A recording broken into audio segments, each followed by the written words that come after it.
Hola, si quieres ver contenido exclusivo con chicas atractivas que no están en YouTube, por ejemplo cuando Naruto se burla de vulgar Kushina, Mikoto o Tsunet, y muchas otras chicas sin restricciones. Ve a mi canal en post y suscríbete usando el enlace en la descripción. Experience that betrayed no trace of emotion or thoughts. Inside, he mentally sighed as he stared at the perfect soldier kneeling before him. Thank you, Kitsune. Make sure to take at least a week of rest before returning for active duty. After a moment of silence, the Hokage followed up with, and no, that was not a recommendation. It was an order. If you insist, Hokage-sama, Kitsune obediently replied. The Hokage had to resist the urge to shake his head at the near-mindless response. While he was an impeccable soldier, Kitsune was not what one would call a social person. For years, the old man had tried to coerce him into fraternizing with others his age, but he would be shot down. It saddened him to see someone, whom he'd practically raised from a young boy, become so alone. It still astounded him how vicious the boy had turned out. Even amongst other Anbu, who were considered the deadliest in the village, it was uncommon to take A rank after A rank missions, only pausing to take an occasional S rank. It truly was a shame Itachi had left so early. What they could have accomplished together would have been staggering. It felt like only yesterday when Hiruzen had stumbled upon the boy breaking into the Sarutobi complex. The Anbu would never have even noticed him if the Hokage hadn't headed down to the storage room for a late-night snack. As he creaked open the door, the boy simply froze and did nothing but stare back at the surprised, old man. The boy's face had been covered in dirt, and his clothes had been caked in dried mud. He was just a clan-less orphan with nothing but the clothes on his body and thin scroll on his back. It was so silent that the old man could hear the boy's heart throbbing in his chest in fear. He had offered him a kind smile to put him at ease, before walking towards him. The moment he moved, the boy dropped everything and turned to bolt from the scene. He barely made it 3 steps before he was stopped by the Anbu that followed the Sandame at all times. The blonde-haired boy struggled to free his arms, and his thrashing only grew worse as the old man drew closer. The Hokage had knelt before him and offered him a smile, before waving off the guards. The boy rubbed his wrist as he desperately tried to stare anywhere but into the old man's eyes. He was surprised when the man ruffled his hair, and offered him the burlap sack of food he had dropped in his haste to escape. The boy could only stare dumbstruck with awe, when the Hokage offered him a place to sleep. Ever since that night, the boy had clung to him at the hip, as much as the Anbu would allow. He had immediately made a request to enlist as a shinobi, and the rest was history. All but adopted by the head of Anbu at the time, he spent every waking moment of his time studying, training, and pushing his body to the limit in order to serve the man, who had shown such kindness. He was precise, vicious, and had a mind as sharp as his blade. Yes, Anbu had crafted their perfect little monster, yet it saddened the old man to see such a level of commitment that prevented the boy from having his own life. That will be all, Kitsune. You are dismissed, the Hokage sighed. Kitsune nodded and headed for the door. As he reached for the handle, the door slammed open and in raced a blur of yellow and orange. Hey Gigi. A smile crept across the old man's face as his other young charge sped towards him like a bolt of lightning. Equally as quick, Kitsune snatched up the young boy and held him by the collar of his shirt. No fair, Fox Baka. Let me go. The young boy cried out as he squirmed for release from the older boy's grasp. Their interactions never ceased to amuse the old man. No one else had the gall to insult Kitsune right to his face. Naruto, please be more respectful to Kitsune. You know he is just doing his job. Besides, you wouldn't want to irritate him on accident. The lump of blonde hair crossed his arms and pouted. Like I care. He's not that great. If it wasn't for the fact that he's taller than me, I'd kick his ass. The masked boy made no response, but the old man could tell from his body language that he was smirking underneath his mask. Naruto seemed to be only one that could elicit that kind of response from him. I'm sure, the old man responded with a smirk. Now Naruto, what are you doing here? If I'm not mistaken, classes have not been let out yet, and I'm sure Iruka would be disappointed to find out that you have been skipping again. The 8-year-old boy blushed and at least looked a little ashamed before replying, he's sick today and some other guy is teaching. He made me sit in the hall and wouldn't let me back in. I didn't do anything, Gigi, this time. I promise. A frown found its way across the Sandame's faces. Once again, another teacher at the academy acted out against the young boy. It had become a reoccurring theme over the past few months no matter how much he threatened the staff of the academy. He couldn't just send Anbu agents to watch the class to keep them in line. Misuse of resources for personal reasons aside, it would be difficult to explain to clan heads why there were suddenly Anbu agents stationed around the classroom filled with so many of their future heirs, when the teachers were supposed to be vetted for their protection already. It was starting to affect the boy's grades, and he knew it would only get worse. He inwardly shook his head at the fools that acted against the boy. If he were any other student, they would have been overjoyed to have such a studious child. One day, the young boy had wandered into his office out of boredom. The Hokage had been out in a meeting, but the blonde had found another way to entertain himself. When his meeting was finished, he surprised to walk in and find the boy entrenched in one of the fuinjutsu books he kept in his bookshelf. To say that he and his guards were on edge would be an understatement. It went without saying that watching a Jinchuriki meddle with fuinjutsu was beyond stressful. When asked why he chose that particular book, the boy had gazed up at him and simply replied it was because the swirl symbol on cover was the same as the one on all of his shirts. With that simple explanation, he and the guards stationed around the room had let out a sigh of relief. Sarutobi knew Naruto was not the kind of person to enjoy sitting still or reading, so to see the boy so calm and focused, on a book of all things, was nothing short of astonishing. After a short debate in his head, he had gladly lent the boy the book, and a week later the boy returned asking for the next volume. This continued on, and now the boy was starting to exhaust the beginner fuinjutsu books that he kept in his office. The Sandame stopped his trip down memory lane and turned his attention back to the young boy in front of him. "I'm sorry to hear that, Naruto. Do you want Kitsune to go with you to talk with the teacher into letting you back in?" The boy shook his head vigorously. "Nah, he's just a boring old coot anyway. I'd rather you teach me some awesome jutsu instead.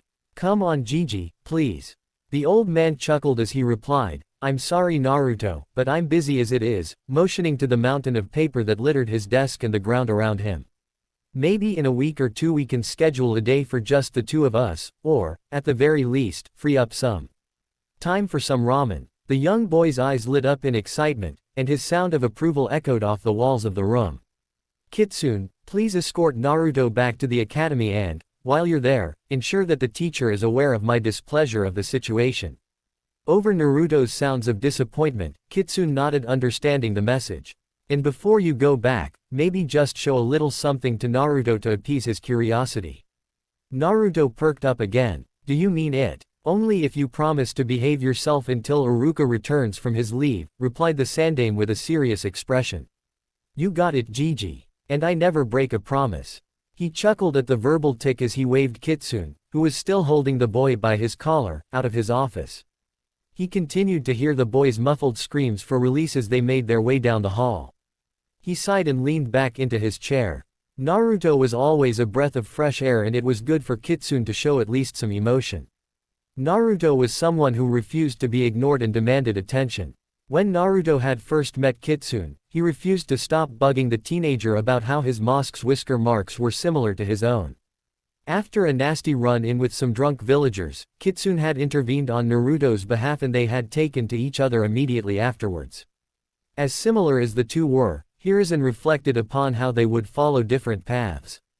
Kitsune was a perfect example of what Naruto would have turned into had Danzo gotten his hands on him. A perfect, lethal, empty shell of a person with nothing but loyalty to the village. Naruto was too bright and cheerful for that.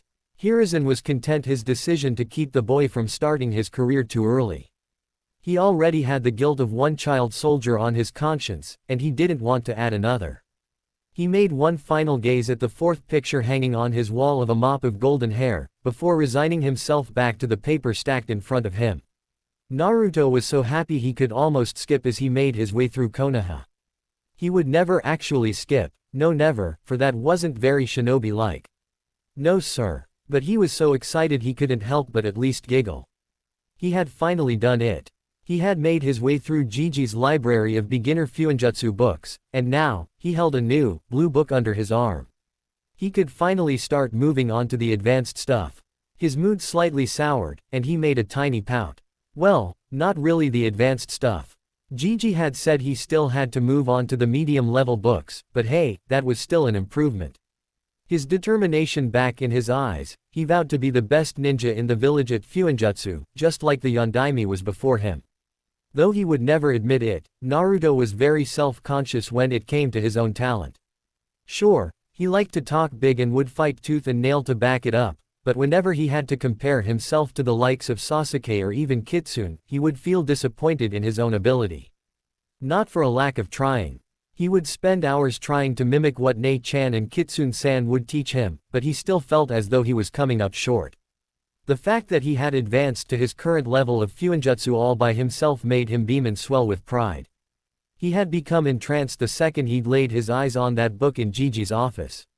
He still didn't know what it was, but something about seals just clicked with him.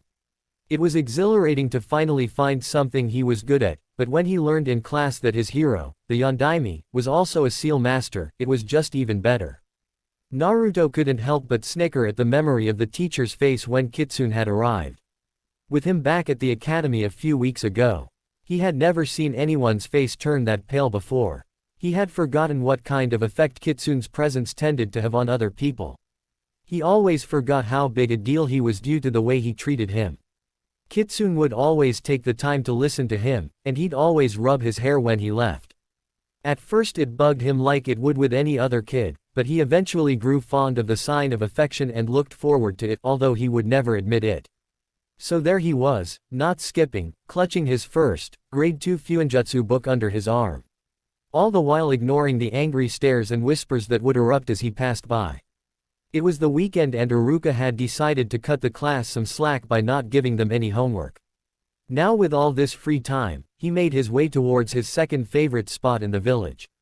It was too hot today to sit on the rocky head of the Hokage monument. Instead, he headed out towards the training grounds Kitsune had shown him once or twice. As he entered training ground 7, he headed off towards the opposite edge of the clearing sheltered under the shade of the looming trees. He kept strolling until he finally found a place that satisfied him and popped a squat. Easing back against the roots, he excitedly tore open his new book. His excitement quickly bettered out when he saw nothing but a blank page. His eyebrows burrowed in confusion, and his heart started to sink as he skimmed through the rest of the book to find that all of the pages were blank. What was going on? Gigi wouldn't just give him an empty book. He bet it was that new receptionist. She must have done something to switch the covers. But she had seemed so nice to him before. He turned back to the beginning and found a letter taped to the inside cover. Naruto peeled it off as easily as he could without damaging the book and proceeded to rip open the letter. He skimmed through the message before groaning and slumping back against the tree. Dear Naruto, I want to congratulate you for finally completing the beginner class series. I am very proud of you and glad to see you're taking a more serious approach to your education. I apologize for not being able to give you your next volume in person. I am needed in a meeting with the Fire Daimyo in the capital for the next week.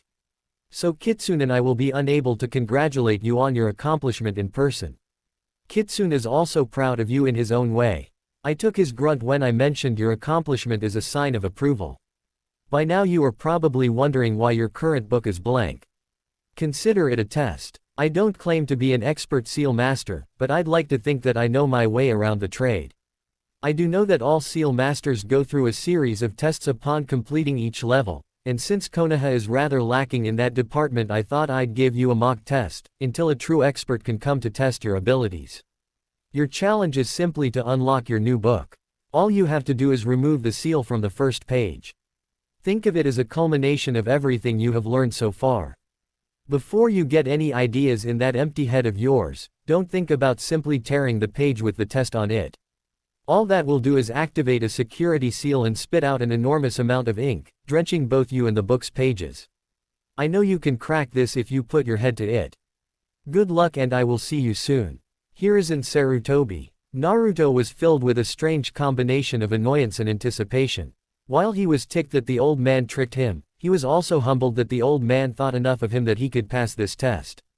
However, a grim realization settled over him as he realized he hadn't brought his sealing kit with him. Kuso, he muttered as he slumped against the tree.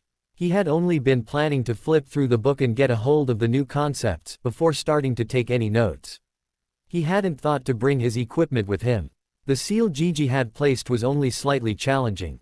For his classmates, they would have mistaken the mass of ink blots and symbols as unreadable jargon, but to him it was as clear as day. The big seal on the page was split into 3 parts. The outside of the sphere was a double detection seal that activated whenever the book was opened. This meant that every time he opened the cover, the seal would recognize it and activate the other seals below it. The second part was a quadruple seal split up into 4 parts, one to detect any tear in the page, another acting as a storage seal, most likely filled with ink, yet another that would propel whatever was in the storage seal outwards, and a final part that prevented working on the lower level anti-theft seal until the others were taken care of. The final level was the anti-theft seal, which hid all of the ink from the pages of the book. It also had a timed alarm that would activate the moment someone started working on breaking down the seals. All in all, not too challenging for him, but not exactly a walk in the park. This would take time, concentration, and all of his equipment, which he had left at home.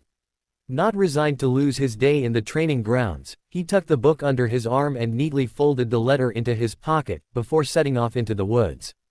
Naruto loved to explore, although the Anbu would never let him when he was little. He understood why they wouldn't let him go. You can't just let a toddler wander off by himself, but his stubborn attitude never let him give up that desire to just see what's out there. The first time he had come here, he had been so excited to discover the multitude of used kunai and shuriken that littered the training ground. When he ventured deeper into the forest, he would only discover more and more kunai lodged into the branches of trees and burn marks left over from fire techniques cast long ago. Naruto had already scavenged most of the stuff left around. He didn't particularly like using partially damaged tools, but it wasn't exactly a choice. With the prices that the shop owners were charging him, it was better to resort to the supplies he would find in the training grounds.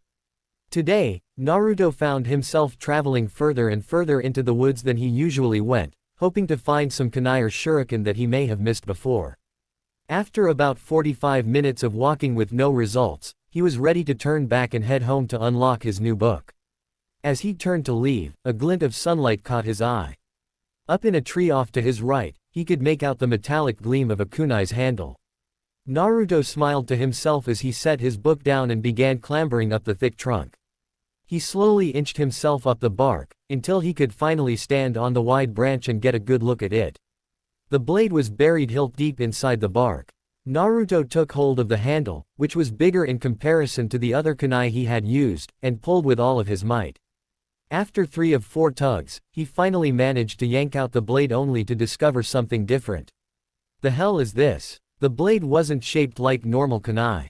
It seemed to have 3 prongs that shot out from the handle. Speaking of which, he had never held a kunai with such a bulky handle. "Aw man, the thing must be broken," he pouted to himself and got ready to chuck it away, when he caught sight of something on the handle. Naruto was no expert, but he certainly recognized an advanced formula when he saw one. He ran his hand along the handle, rubbing over the complex formula he had never seen before. His eyes darted over the kanji, and he couldn't make heads or tails of it. With his limited knowledge, he could only pick up bits and pieces it. This was more advanced than anything he had seen in his books. It was something unknown, and that sent an exhilarating chill down his spine. Now this was what he considered a challenge. While Gigi's seal was complicated for an average beginner, he would have it solved within 15 minutes, maybe 10 if he was really pushed. That would be a breeze considering the security seal was timed to collapse in after an hour. This was something new, and it could possibly take him years to figure out. Never one to back down from a challenge, he tossed the kunai in the air, liking the way it felt compared to others, before making up his mind. A big grin found its way across his face as he slowly made his way back down the tree. He picked up his book and started to make his way back to the village, his eyes never leaving the mysterious formula on the weird kunai. 2 years later, the blonde 10-year-old sat in the middle of the clearing, moving with as much precision he could muster. Slowly and painfully, he weaved and flicked his brush across the parchment, leaving smooth, clean strokes in its wake. He brought his arm down for the final stroke and slowly began to draw the final kanji, all the while pumping as steady a stream of chakra as he could manage. Finally, he finished and gazed upon his work, letting out a sigh of relief. A smile erupted on his face. He opened his mouth to shout, "Yatta!" only for the seal to explode in his face, sending him skidding back several yards. "OWW," was all the boy could groan, as he tried to sit up. The entire front of his body stung and his goggles were clouded with soot. He tried to clean them with the back of his hands, as he mentally reprimanded himself. He had left the tip of his brush on the page. When he had grown excited, a surge of chakra had ran through his body and, by extension, through the brush and into the seal, setting it off. He muttered a curse as he dragged his aching body out of the clearing towards the cool shade of the tree line. He leaned back against the tree and winced as he inspected the damage. His hands were bright red, and several blisters were already forming. Could have been worse. He cringed as he remembered the first time he had attempted to make an exploding tag. Of course, he had set it way higher than he should have for a first attempt. The front of his shirt had been burned away, and the flesh on his hands and chest had been completely seared off. That had been a very unpleasant day at the hospital due to his aching body and the scolding he received from the Hokage. Kitsune had dropped by and gave him his signature silent scolding, which was even worse. His aura and stare had made him feel even guiltier than when Iruka had come by. Seeing now as good a time as any, he decided to call a break, at least until his hands stopped feeling like he had grasped a piece of hot metal. He closed his eyes and relished the feeling of the wind racing across his face. He sure was growing more and more busy lately. He barely had any time to appreciate the tiny moments like this. There was just so much he had to do. He had to keep up his pace with his Fuinjutsu studies. By now, he was about halfway through the medium-class books. He also had to keep on top of the lessons that Kitsune and Nei-chan had taught him. Then, he had his own secret projects, which took up most of his time and were extremely difficult. He had one project set aside to help Nei-chan with her own special problem, and another working out the secret of his mystery kunai that he had found in the woods. He absent-mindedly took said kunai out of his pocket and gazed at the handle for what seemed like the millionth time. He had made a lot of progress deciphering it. Well, a lot of progress for a beginner anyways. He had known the thing was complicated when he had first found it, but now that he was halfway through the middle class, he was starting to truly grasp the complexity of the seal formula. When he had first started, it was all just a complicated mess that made his head spin. So, he did what Kitsune had taught him to do when faced with a problem: break it down and solve it by parts. After using a copy seal and expanding the formula onto a larger sheet, he was dumbfounded by the complexity of it. He had barely made his way through 1/4 of the seal and it still barely made any sense. All he had been able to decipher so far was that it had something to do with an equal exchange of matter and energy. He would have mistaken it for a storage seal if it weren't for the lack of the clear indicators found in all storage seals no matter what their size. That plus how dense and complicated the formula was lead him to believe that it had to be something more. However, his grades had started to take a serious dip due to his free time being spent on his own progress. His bunshin was still a mess and no matter what he did, he just couldn't get it. However, this only made him more determined to show off all that he could do with his Fuinjutsu during the exam so that they would overlook his poor bunshin. Not getting anywhere unraveling the mystery of the weird kunai, he sighed and tucked it back in his bag before opening his latest book and waiting for his hands to heal. Near the back west corner of the Hyuga clan's compound was the clan's library. It was a building that towered over the rest of the complex, with multiple levels above and below ground. The first level contained a brightly lit reading area with basic information and resources for anyone in the clan to access. The floor below it was designated specifically for the branch members. While branch members and main family could both access this level, the one directly below it was strictly reserved for the main house families. Below that level was an even smaller level reserved only for main family members who were directly related to the head of the clan. In the back corner of the first floor sat a young, lavender-eyed girl. She was snuggled into a cushion of pillows, poring over yet another story regaling the triumph of the main house over another clan during the times before the hidden villages. Hinata loved reading. When she was younger, her mother would read to her for hours on end. Her soothing voice would always put her at ease and lull her to sleep. She loved this spot due to its quiet atmosphere and distance away from most of the compound. Whenever she got upset or disappointed in herself, she would retreat within the walls of the library and speed through book after book to ignore the pain. While most of the library's contents involved Juyukin techniques and clan history, there were also poems and stories crafted by members of the clan. She loved the poetry from the branch house section especially. They were filled with such passion and emotion that was rare to see up front within the clan's walls. They also made her sad as they were yet another reminder of the harsh divide the cage bird seal was causing the family. Closing another embellished story of a Hyuga victory, the 10-year-old girl made her way back down to the second level to return it to its spot. Today the library was mostly empty. It was growing later into the evening, and people had mostly trickled out. She enjoyed staying for as long as the librarian would allow her, before she would be forced to return to the house. She ran her hand along the wooden bookshelves as she walked down the aisle where she had picked up her book. Finding its spot, she happily sat it back in place and turned to leave. As she started heading towards the stairs, she felt a cold chill flow down her spine. She whipped around scanning the room for anyone else. She started to tremble as no one was in sight. She could have sworn she had heard a whisper, and it had been uncomfortably close to her. Hands shaking, she forced herself to make a seal and activate her Byakugan.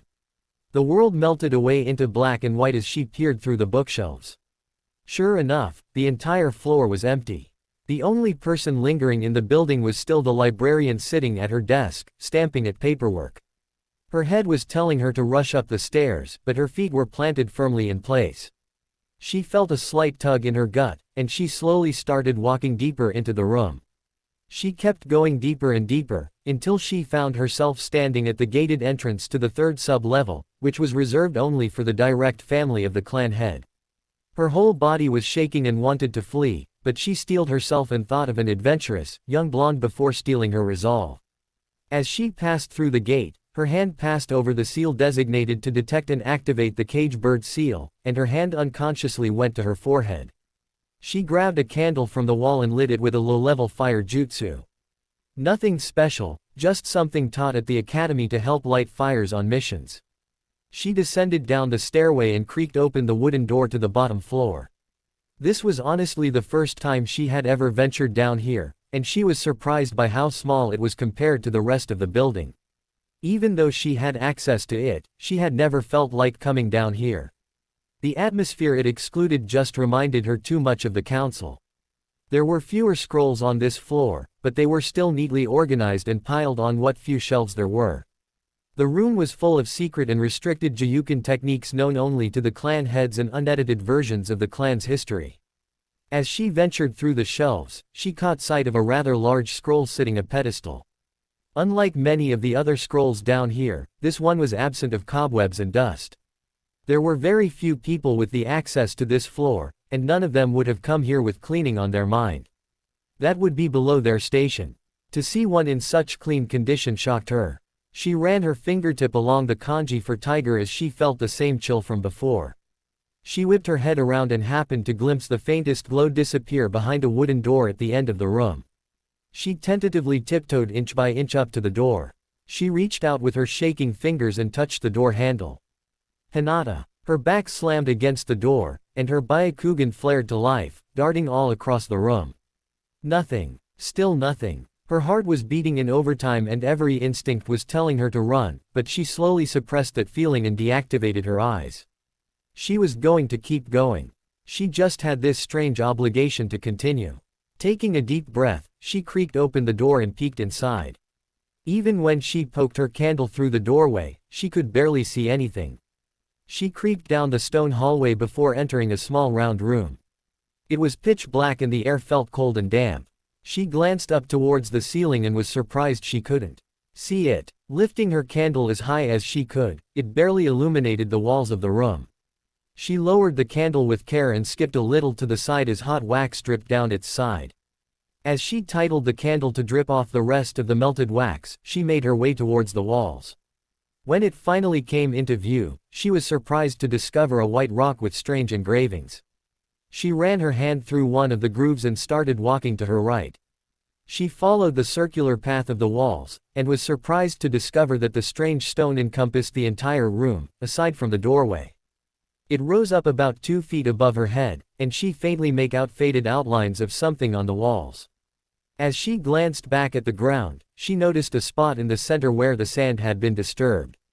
It looked as if someone or many people had stood in that exact spot. She hesitantly walked towards the center and faced the wall opposite of the hallway. Slowly, she raised her hand due to some unknown urge and activated her Byakugan. In an instant, the entire room was visible and it overwhelmed her. The rock wall seemed to light up and the previously illegible markings bombarded her with information, most of which she didn't understand. The walls above the rocks depicted ancient murals and paintings of people resembling the Hyuga praying and guarding over a large white circle in the sky. Her mind was swirling with phrases and images, most of which she couldn't comprehend.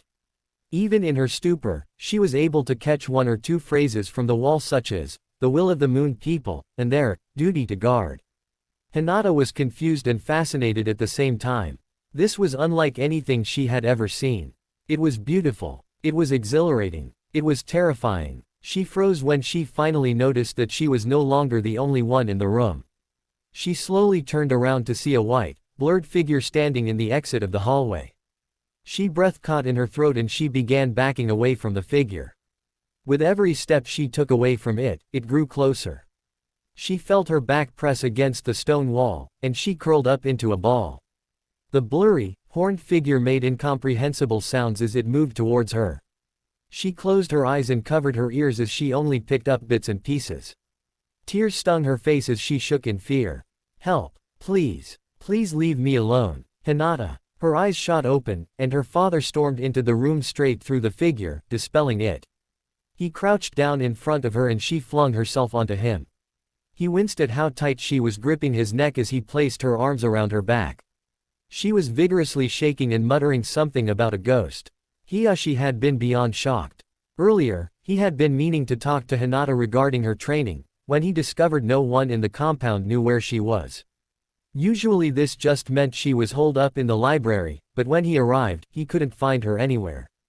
As others helped him search, he had activated his Byakugan to discover a major swell of chakra emanating from the main family secret room. The amount of chakra radiating from the room was almost blinding.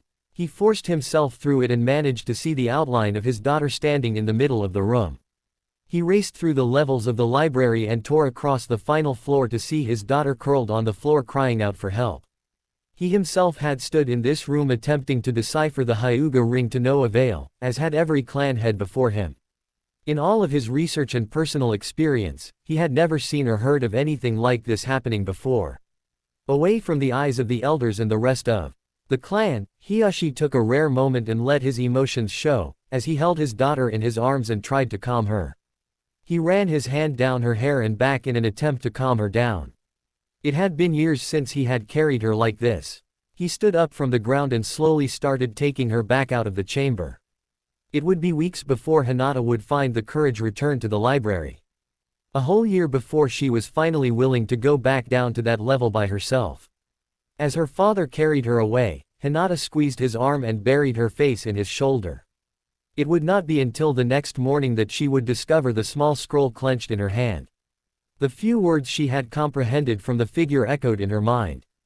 "This is just a beginning. Steel yourself. Your first steps must be taken at your own pace. Now, can anyone tell me the name of the Earth Country unit credited for the most damage along the border of Grass and Fire Country during the Third Shinobi War?" Uruka's eyes wandered the classroom as Sakura's hand shot into the air. "Yes, Sakura. The Crimson Colony," she replied. "Correct. Now, who can tell me why this particular group had this name?" This time both Sakura and Shino's hands were in the air. Uruka nodded to Shino, who replied in his monotone voice, "This title was due to their control of Solenopsis mandibularis, or fire ants, through a summoning contract." "Very good, Shino. Yes, the Crimson Colony was a very feared group within the Iwa military due to their very useful summons. They could summon ants ranging in size from the tiny variety we have at home to ants the size of small dogs and horses." Many of the students shivered at the prospect. The Crimson Colony used their summons to help move troops underground through a massive system of tunnels. They could traverse the battlefield bringing reinforcements behind enemy lines or alter the terrain by causing potholes below enemy encampments. In close combat, they were especially dangerous due to their bite, which released formic acid into their prey. The larger the ant, the deadlier concentration of acid. However, these are not the reasons why they are credited for severe damage in grass country. Does anyone else know why? Unsurprisingly, Shino's hand was in the air again. When it came to anything involving insects, he and his family were bound to be interested. One particular species among them could raise their core temperature to 2000 degrees Fahrenheit, causing them to glow white. They would march across grass country, burning acres of tall grass, making it difficult for enemy forces to hide their movements and for the occupants of the country to aid either side. Very good, Shino. Now, I assume you can tell me the drawbacks of this as well. Shino pushed up his glasses and he said, many insects such as Solenopsis mandibularis take in oxygen through their spiracles on the sides of their bodies. Their ability to raise their core temperature was primarily used to ward off intruders and attackers from their nests. Earth Country's tactic backfired as the smoke generated from the fires clogged up their trachea, leaving them deprived of oxygen. So to complete a massive-scale attack, the ants would have to be sacrificed in the process. Shino finished his speech with a frown. He did not like the waste of insect life on such a large scale. On such a large scale. Uruka nodded as a hand shot up in the air, from the back of the class. Uruka-sensei, if they couldn't be killed by fire, and could just dig their way out of Doden jutsus, how did we beat them? Very good question, Shira. Well, as I'm sure Shino will tell you, the heart of all insect colonies lies with their queen. The details of the mission have been kept secret, but the Crimson Colony's downfall came due to the loss of their Queen Summon. Without her, new generations of the insects could not be born, and the surviving male soldier ants stopped responding and died. Now, how did this affect the tide of the war? As Uruka went on with his lesson about Earth Country's tactics, 11-year-old Sasuke Uchiha leaned against the window, lazily eyeing a hawk circling outside. He was bored and thankful that this would be his final year at the academy before he could graduate. He had already read over the course material and made plenty of outlines regarding the history class. Truthfully, he found the class incredibly dull. He didn't like to be kept up inside. He wanted to be out learning practical knowledge that would him survive in the world of shinobi. But he could only get so far teaching himself from the taijutsu and ninjutsu scrolls he found in the Uchiha district, and needed someone to help him one-on-one. He knew better than to attempt to move on to the more advanced set of scrolls without help. Especially after the incident when he tried a high-class fire jutsu that exploded in his face, leaving him with burns and a nasty case of chakra exhaustion. He was lucky that a Junin had been returning from training and heard the explosion. A scolding from the Hokage and doctor had taught him a valuable lesson to not try anything too far over his head without some supervision. Still, he had to be stronger. So, he made sure to take his time mastering the basics before moving on to the advanced steps. He could only hope that his sensei was capable enough to help him fulfill his goals. Speaking of which, he turned his attention back to the class as he thought about which of them he would be stuck with as his teammates. Out of all of his classmates, he probably respected the Aburame the most. The two of them weren't friends by any stretch of the imagination, but he was impressed by the boy's calculative mind and skills. Sure, he was quiet and reserved, but then again so was he. It was wishful thinking to think that he would be able to get away with not having a kunoichi placed on his team.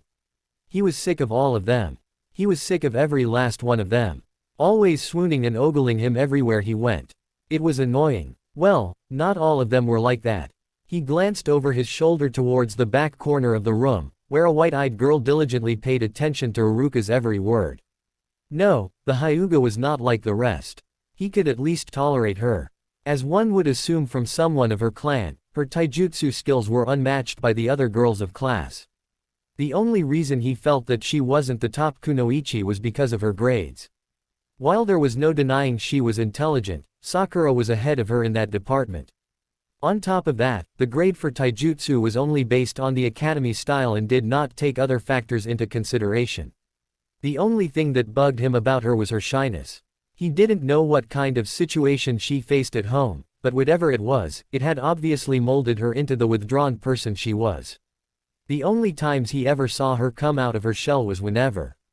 Naruto. Pay attention, Uruka shouted as he threw his chalk, pegging Naruto in the forehead. OWW, Ruruka-sensei, he drawled in a whine, I didn't do anything. That's the problem, Ruruka replied as he climbed up the step to his row.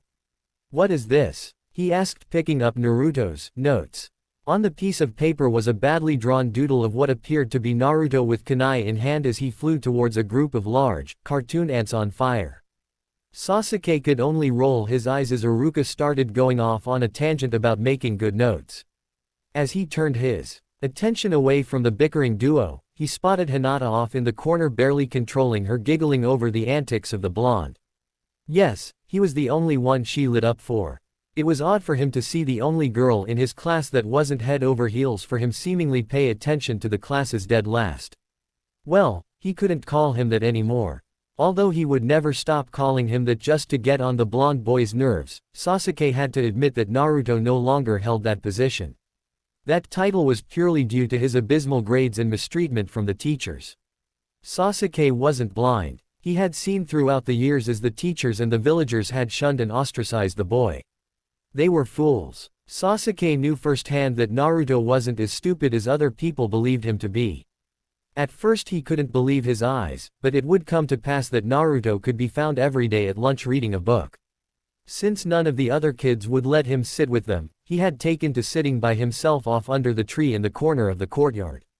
One day, Sasuke had been visiting the shinobi library, when he came across the same books that the dobi always carried with him.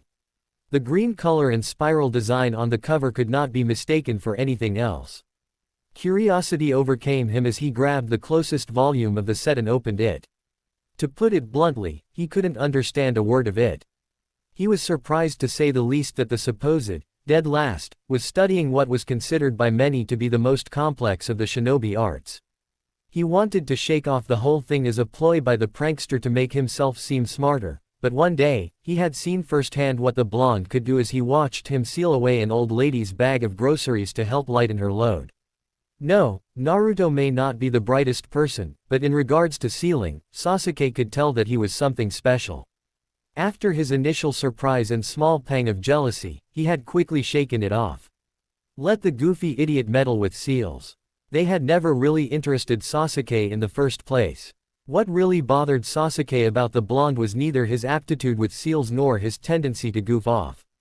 No, what truly bothered him was how much the blonde reminded him of his older brother's friend Shisui. This wasn't just because that they both could always be found smiling and had a joking personality. What truly startled him was how fast the blonde was. Now, Kiba was fast. It was one of his strong suits and essential for his feral fighting style. Naruto's speed put his to shame. He didn't know when the change started to happen, but now he actually was starting to find it challenging when he sparred with the blonde. Not because of his fighting style. Kami no. Naruto's fighting style was simply pathetic. He mostly fought like an all-out brawler. There were occasional glimpses of moves and techniques that he was unaware of, but it seemed like he was either just learning a style and trying to incorporate it or just not very adept at it yet. It was obvious when he poorly tried incorporating the Academy Taijutsu style into whatever the hell he was attempting, and it came together in a big sloppy mess. But the boy's sheer speed made up for his ineptitude in technique. He was even faster than he was, though he was loath to admit it. On top of that, the guy just didn't know when to stay down. Whenever he got hit, he just bounced back up like nothing hit him. The only times that Naruto even came remotely close to beating him would be because the blonde would tire him out. What kept Sasuke on top was his precision and technique that he had spent hours perfecting. Naruto just telegraphed his movements too much, making it easy to exploit his weakness. Sasuke remembered a particular session, when Naruto had finally been able to get through his guard and deliver a clean hit to his jaw, knocking him back. The blonde had been so shocked and ecstatic that Sasuke was easily able to bounce back and answer Naruto's hit with 2 jabs to the stomach and a kick to the head. The boy fell on his back trying to regain the wind that had been knocked out of him. As he reeled on the ground, Sasuke absent-mindedly rubbed his jaw. That had actually really hurt. Before the blonde could get back up and retaliate, Iruka had intervened, naming Sasuke the victor. Naruto grumbled but stuck his hand out when Iruka asked him to make the seal of reconciliation. Sasuke returned the gesture and smirked at him. It hadn't been one of his arrogant smirks, but rather a smirk of acknowledgement. He had actually gotten a clean hit on him for the first time, and he had done without resorting to any tricks. He had done it purely with his own ability in taijutsu.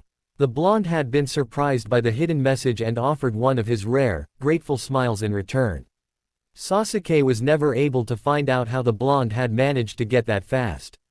His pride prevented him from simply asking the boy how he had done it. Even if he knew deep down that Naruto was better than he appeared, he would rather be caught in the midst of a sea of roaring fangirls than ask the dead last for help. The thought made him shiver. He supposed he could do worse than having the blonde as a teammate. At least he was passionate about a topic uncommon in the shinobi world. It would at least be better than being paired with the Haruno or the Yamanaka. He shuddered again as he turned his attention out of the window again. He watched the bird flying overhead as he began to think about his training regiment he would begin when class was finally over. Hiyashi Hyuga sat at his desk shifting through the mountain of paperwork that was the bane of all clan leaders in Konoha. As he worked on his proposal to another clan, he found his thoughts drifting back to the puzzle that had surrounded his eldest daughter. It had been 2 years since the incident within the Hyuga clan library, and his mind was still trying to process what exactly had happened. For centuries, the main family was tasked with advancing the research and decryption of the mysterious stone ring. After numerous attempts and years of research, only a handful of lines had ever been translated. Only 2 things were known for certain about the stone: that it required the Byakugan to read its contents and the history surrounding how the stone arrived under the clan. The monument had been a treasure safeguarded within the Hyuga compound long before they migrated to Konoha. During the times of feuding clans, it was a shrine where the current leader would come under the full moon and meditate in the center. It was said to contain the secret origins of the clan, the Byakugan, and the true duty of the clan. In the clan's early years, only the current clan leader was informed of the secrets within the tablet and how to reveal them. Now, no one knew its contents. Many cited this due to a particular fire that had erupted during a surprise attack on the clan's compound. The raid from a rival clan resulted in almost half of the clan's documents being destroyed. While some scrolls could be rewritten from memory, some information was forever lost. The leader of the clan had perished during the battle, and had failed to pass on the secrets of the shrine to his heir. After this incident, it was decided that any discoveries regarding the Hyuga ring were to be shared with the entire Elder Council in fear of losing such knowledge again. So much time and effort had been poured into recovering what they had lost, only to yield poor results.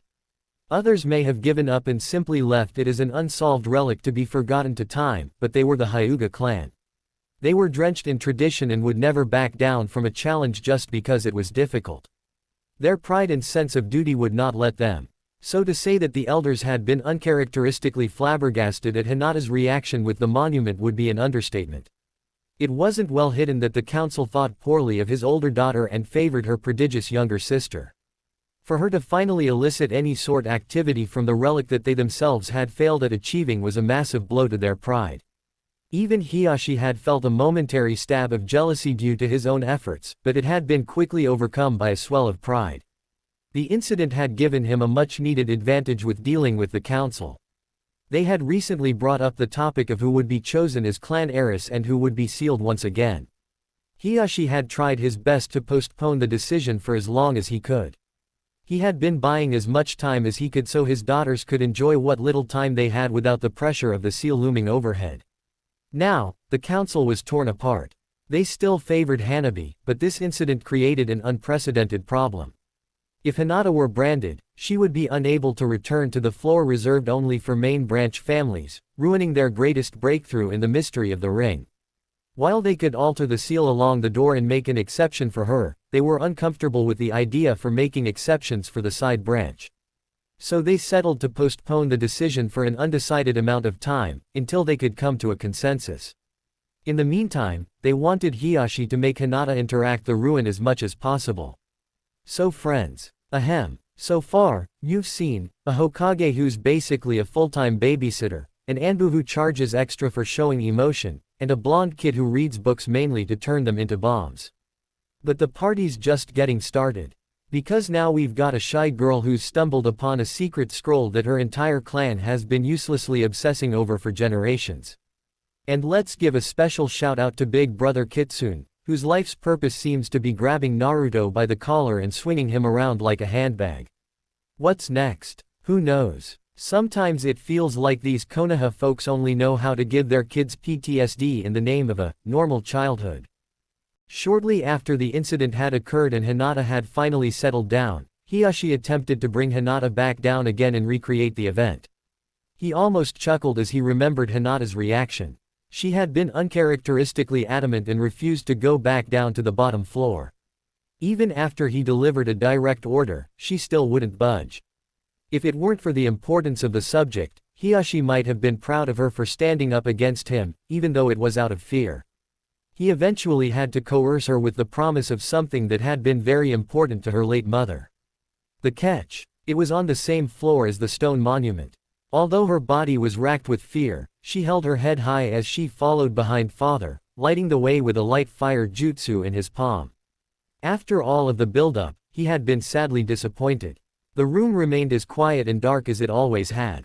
With her Byakugan, Hinata informed him that the phrases that had been visible during the incident were still clear, and he made sure to copy the symbols and corresponding translation before he left. Hinata had almost let out a sigh of relief when nothing happened. She was anxious to leave the room that had plagued her dreams for weeks. It had taken all of her courage just to return the library at all. Before she could leave the room, her father turned his attention away from his scroll. Hinata, although nothing has happened today, I want you to keep attempting to recreate what transpired weeks ago. Hinata had naturally pale skin, but now it was turning so white that it almost glowed in the darkness of the room. Please, To-san, she pleaded, please don't make me come back her. Hinata, he said sternly, you are a kunoichi and more importantly, you are a hyuga. You will not let fear control your actions. Am I understood? Am I understood? She ducked her head down, but slowly nodded her head showing she understood. Good. You will come down here at least once a week and try to react what happened before. You are to inform me immediately if anything happens. He turned to leave the room, but paused in the doorway. Without turning around he said, you will never overcome something you fear unless you confront it. The more you face it, the less it can control you.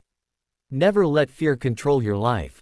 After a pause of silence as Hinata stared surprised at her father's advice, he continued. Now, I do believe a promise is a promise. Come, let us find your mother's scroll. As he left back into the other room, Hinata followed swiftly behind him, smiling for the first time all day. As they shuffled out, Hiyashi reflected on the newly translated phrases Hinata had supplied. The will of the moon people. The duty to guard. These new verses caused an unfamiliar feeling to form in his chest. Although he was now entrenched in the games of politics, Hiyashi was still a shinobi at heart. His intuition had saved his life more times than he could count, and now it was warning him that something was coming. He did not like being in the dark about something, especially when it came to his clan. He could tell there was more to this mystery, but damned if he could see what it was. Drawn out of his thoughts, Hiyashi returned his attention from his trip down memory lane and returned to the letter he was writing. This was a problem better solved sooner rather than later, and he decided it was time to take some unprecedented action. While the elders would not agree with him, he could admit that neither he nor they were getting anywhere. It was time for some outside opinions. He signed his letter as he called for his messengers. Please see to it that this proposal is taken to Shikaku Nara immediately. Also, please find Hinata and tell her I would like to talk to her. Of course Hiyashi-sama, the servant said as he bowed. As he left the room, Hiyashi tried to move his thoughts away from the mess of the library and move on to something else. Today was an important day after all. Today was the day Hinata took her first step into the real world. He almost smirked, but there was a knock at his door as a light voice rang out, "You wished to see me, father." His face immediately shifted into his trademark stern composure as he told her to enter. She entered the room, keeping her back straight and eyes forward as she bowed before him. Hiyashi was paused before speaking. Today is an important day for you and I expect only your best. Anything short of that would dishonor the clan. Haitu-sama. He nodded. You are the heir to the most powerful clan in the village. Your actions represent not only your own strength, but also the strength of the clan. We cannot tolerate showing weakness. Do not disappoint us. Understood. Good, then you are dismissed. She nodded and bowed once again before scuffling out of the room. Once he was sure she was out of earshot, he let out a sigh. He had to keep up appearances after all, and it was too late to change his technique now. Hinata would have to flourish on her own or drown. He stared at one of the few pictures that adorned his desk. One was of himself and his wife along with his 2 daughters. It had been taken shortly after Hanabi was born. The other, that he held his focus, was of a trio of children standing in front of a man in a Junin jacket. The man with spiky white hair looked as though he was booming with laughter, seemingly amused at the antics of his students. Today was an important day that would shape the rest of her life. Her career was now out of his hands and about to be placed in someone else's. He sighed as visions of the past played in his mind before he returned to the surplus of work that threatened to engulf him. As unpopular as Hinata was within the clan, the opposite could be said for how the villagers regarded her. No matter what the elders said, the civilian population adored the kind Hyuga princess. Unlike many in her clan, she would always make sure to bow back to anyone who addressed her. She would always take time out of her day to talk with the small children running around the village. Today was no different. As she made her way to the academy, Hinata returned every smile and cheerily responded to the shopkeepers who wished her luck as she passed. Today was a big day. The big day. The day she finally became a kunoichi. It was uncommon for Hinata to be full of such confidence, but today she was sure of herself. Sure, she's still withdrawn and quiet, but a more astute observer would notice the spring in her step and the different way she carried herself. Due to her impeccable chakra control required of her to utilize the Jyuken techniques, the Academy's 3 techniques had been simple and required no time to learn. Of course that didn't stop her from spending hours in private making sure that all of them were perfect. She walked around a pothole and shifted the weight on her back. She fumbled with the box in her bag making sure that the orange wrapping paper wasn't visible. She'd die of embarrassment if someone saw the square bulge and asked whom it was for. Today wasn't just a special day for her. Today would be Naruto's last attempt at passing the academy. Although she was concerned, she had confidence that today would be the day he finally passed. She knew had been working extremely hard to keep up with the others. She always saw him sitting in the corner during the lunch with his nose in his books jotting down notes, and never wanted to disturb him. It always impressed her seeing him try so hard to improve himself. His determination was what helped her motivate herself to push through whenever she felt down. She was always impressed by his attempts to improve himself and she never wanted to get in his way. But today was going to be the day it all finally paid off. Today he could finally get to show off what he could do. Flashback. One day, she had been roaming the training field searching for a particular herb that grew in the areas with high concentrations of chakra. As she finally found the small plant, she realized she was not alone. She had stumbled across the blonde deep in concentration with a strange kunai in his hands. He had multiple scrolls and books spread out around him in a circle. They contained all of the notes he had ever taken on his secret project, for today was a special day. Unknown to her, Hinata was about to witness one of the biggest milestones of Naruto's life. He had finally made a breakthrough with his secret project. He had been experimenting with creating his own seals when he stumbled across a strange connection. After spying on a Chunin and Junin sparring one day, Naruto had noticed how difficult it seemed for one of the Chunin to land their Raiden jutsus on their older, superior partner. Obviously his ability came from his experience, but this had made Naruto curious about what he would do if he were to come across an opponent who outclassed him that much. So he first set out to solve this conundrum with the original problem, ensuring that a jutsu would land. The problem with many techniques, such as Sasuke's fireball jutsu, was that it was relatively easy for the opponent to dodge. Which is the academy tried to drill into their students' heads to reserve their highly powerful jutsu for the end of a fight, after an opponent has been worn down or restrained. If you were facing a stronger opponent, this wasn't really a possibility. Any Junin worth their rank would dismantle a genin in a heartbeat if they were serious. Even if a genin were able to fire off a jutsu, more than likely the jonin would dodge unless they were severely distracted. Naruto first addressed this problem with his first example, landing a Raiden jutsu. So Naruto got to work creating a way to ensure that the electricity would connect with its target. It came to him in a flash of brilliance one rainy day as a stray bolt of lightning struck his apartment. Create a seal that functioned like a lightning rod. As he worked on this, he noticed several patterns for attracting the electricity seemed familiar. It took him a while to realize that the seals were familiar to the ones on his tri-pronged kunai. It seemed that the kanji served as a conduit that connected a source of chakra with the marking. It also seemed that the more chakra the object connected to, the more chakra necessary to pull off whatever the technique was. Spurred by this development, Naruto had a fierce internal debate about reaching out to it with his own chakra. Every book he had ever read about seals warned him about activating a seal without knowing what it would do. But, however smart Naruto had become regarding seals, he was still a reckless child that loved to test the limits. Nothing ventured, nothing gained.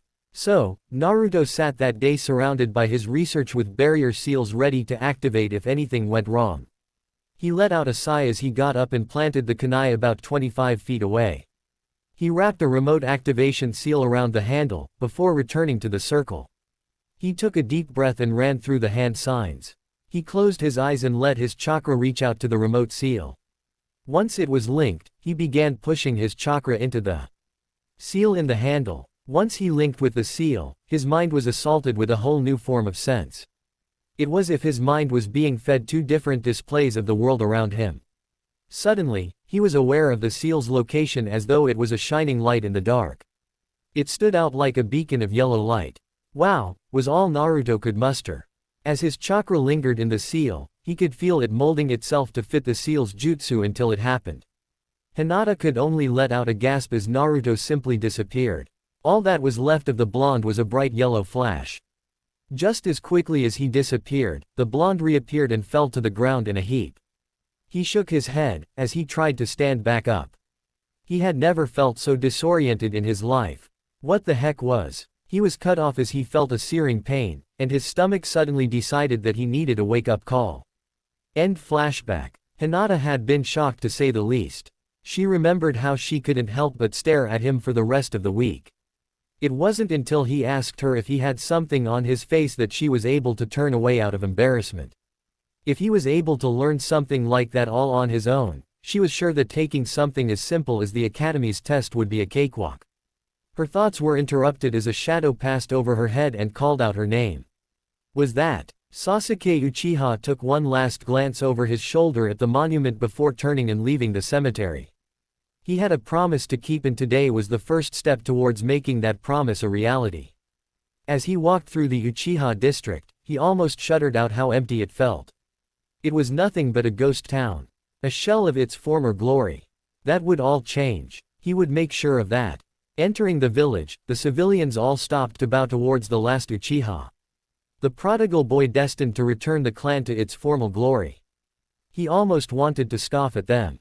All that they had to give was pity, and he wanted none of it. While it did sometimes stoke his ego to hear others compliment his talents, it was never personal. It didn't come from a place of true appreciation. Besides, the feeling would always be shot down by the knowledge of how that man had been 4 steps ahead of him by that stage. But today was special, and he wasn't going to let that man bring him down. Today was his first step towards his ultimate goal. No longer would he have to waste his time the boring lectures of the academy. No longer would he have to put up with those useless fangirls every day unless he was cursed by Kami herself and teamed up with one. Today was his first step towards his goal. Today was the day he became a ninja. His thoughts were echoed by the world's most unpredictable ninja as he stared over the village deep in thought. Today is finally the day. I am going to become a ninja. All of his hard work outside of the classroom was finally going to be put to the test and he was going to show them all what he could really do. Naruto. Speaking of which, he turned his head down below and stuck out his tongue at the assortment of Chunin and Anbu gathering below him. He noticed a few streaks darting towards him from above and decided it was time to go. Cutting the rope dangling him in the air, the boy started to free fall down towards the ground and the group below him. Twisting mid-air, he kicked off the stone wall and fell at angle toward a roof. As he got closer to the roof at speeds less than comfortable for his observers, his hands whipped together in a hand sign and yelled, "Release." Below him, multiple seals along the cliff side and ground activated, shooting columns of pressurized air into the sky. It wasn't enough. to stop him, but it was certainly enough for him to control his descent and bounce of the rock wall onto a building.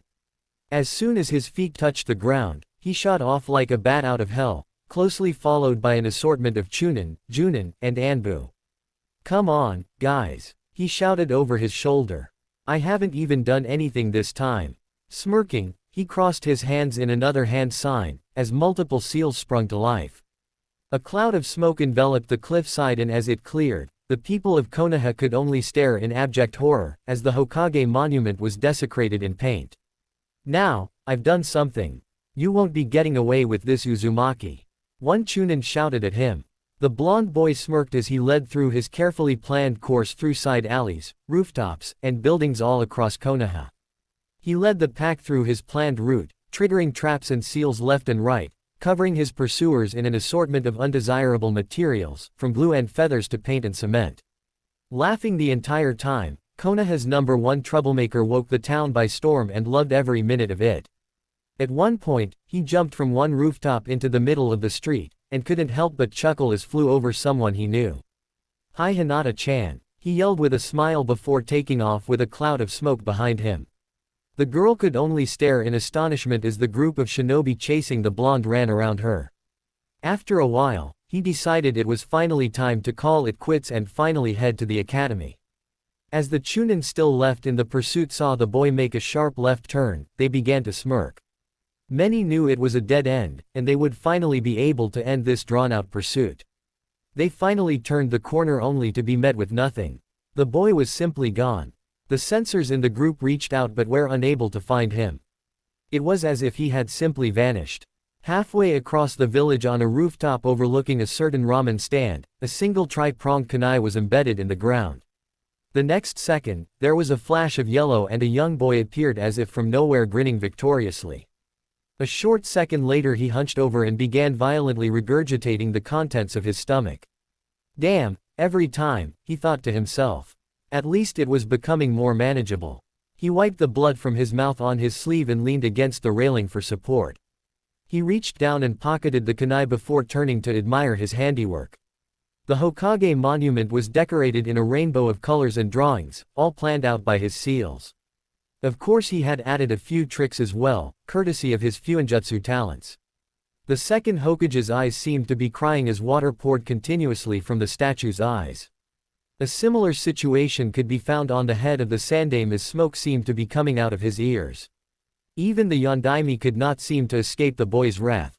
The man's face was decorated with glitter, creating a bright shine off of the morning sun.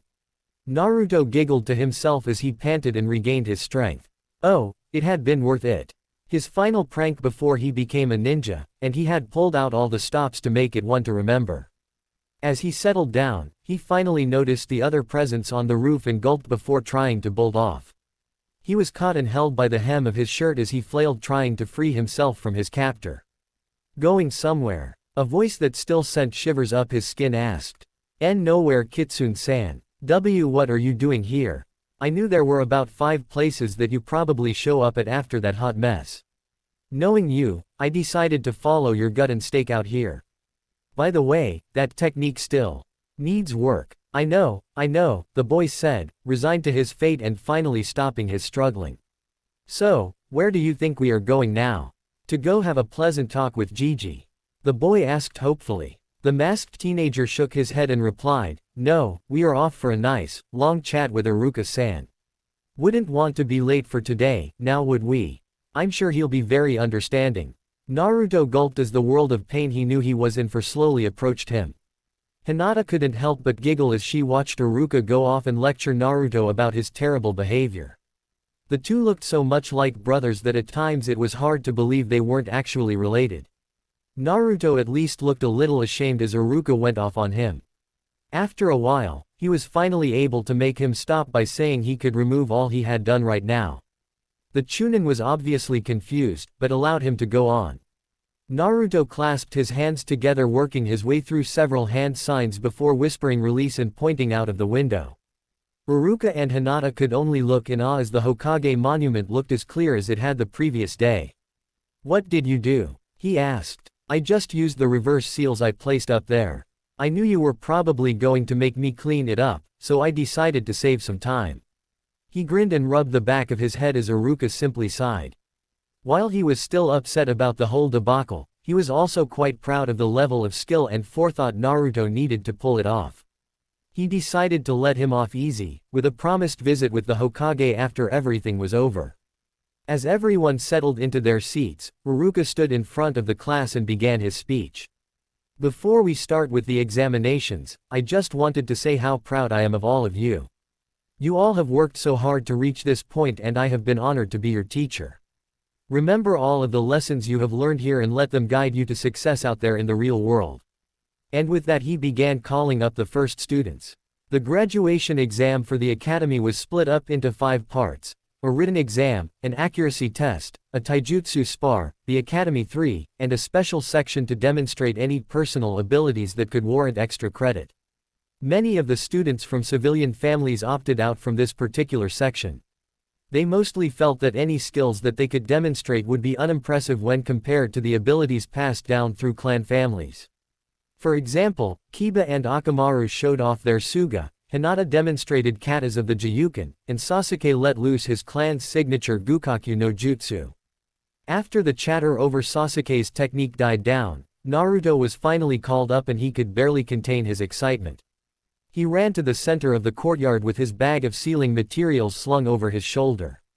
Iruka and the 2 teachers grading with him felt a sense of dread wash over them as the class prankster approached to demonstrate his individual talent. Alright Naruto, what do you have planned for us today, and please be serious. You know this can go a long way to affect your grade.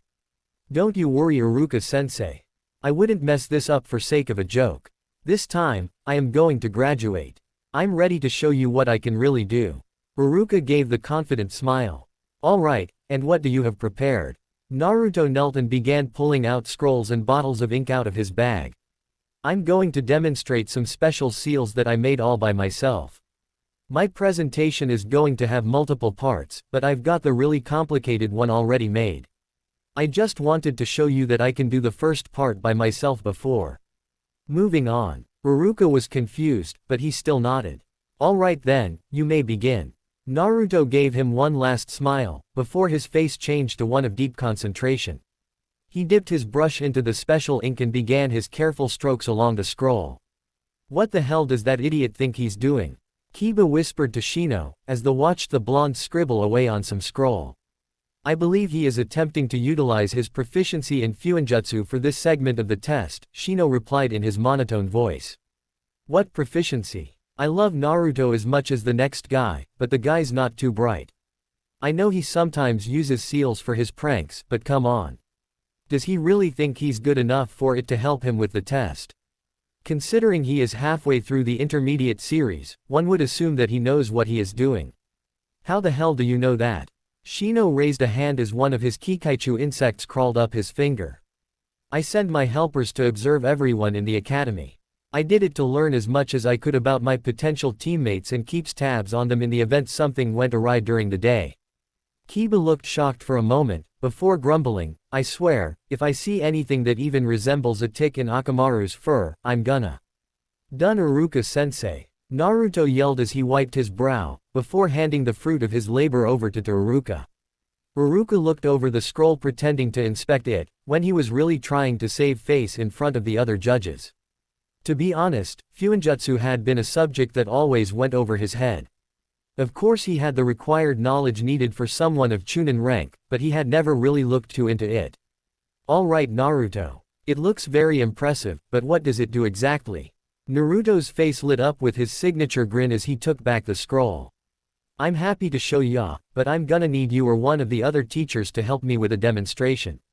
He looked behind Iruka over at the other 2 teachers and asked, do any of you know any Raiden Jutsu? Mizuki shook his head, curious of what the boy could be planning, but his colleague nodded and handed him his clipboard. As he stepped forward, Naruto instructed him to stand in place as he ran to other side of the training field. Alright sensei. Fire it at me with all you got. Iruka was instantly worried. Naruto, are you sure about this? Naruto flashed him a smile.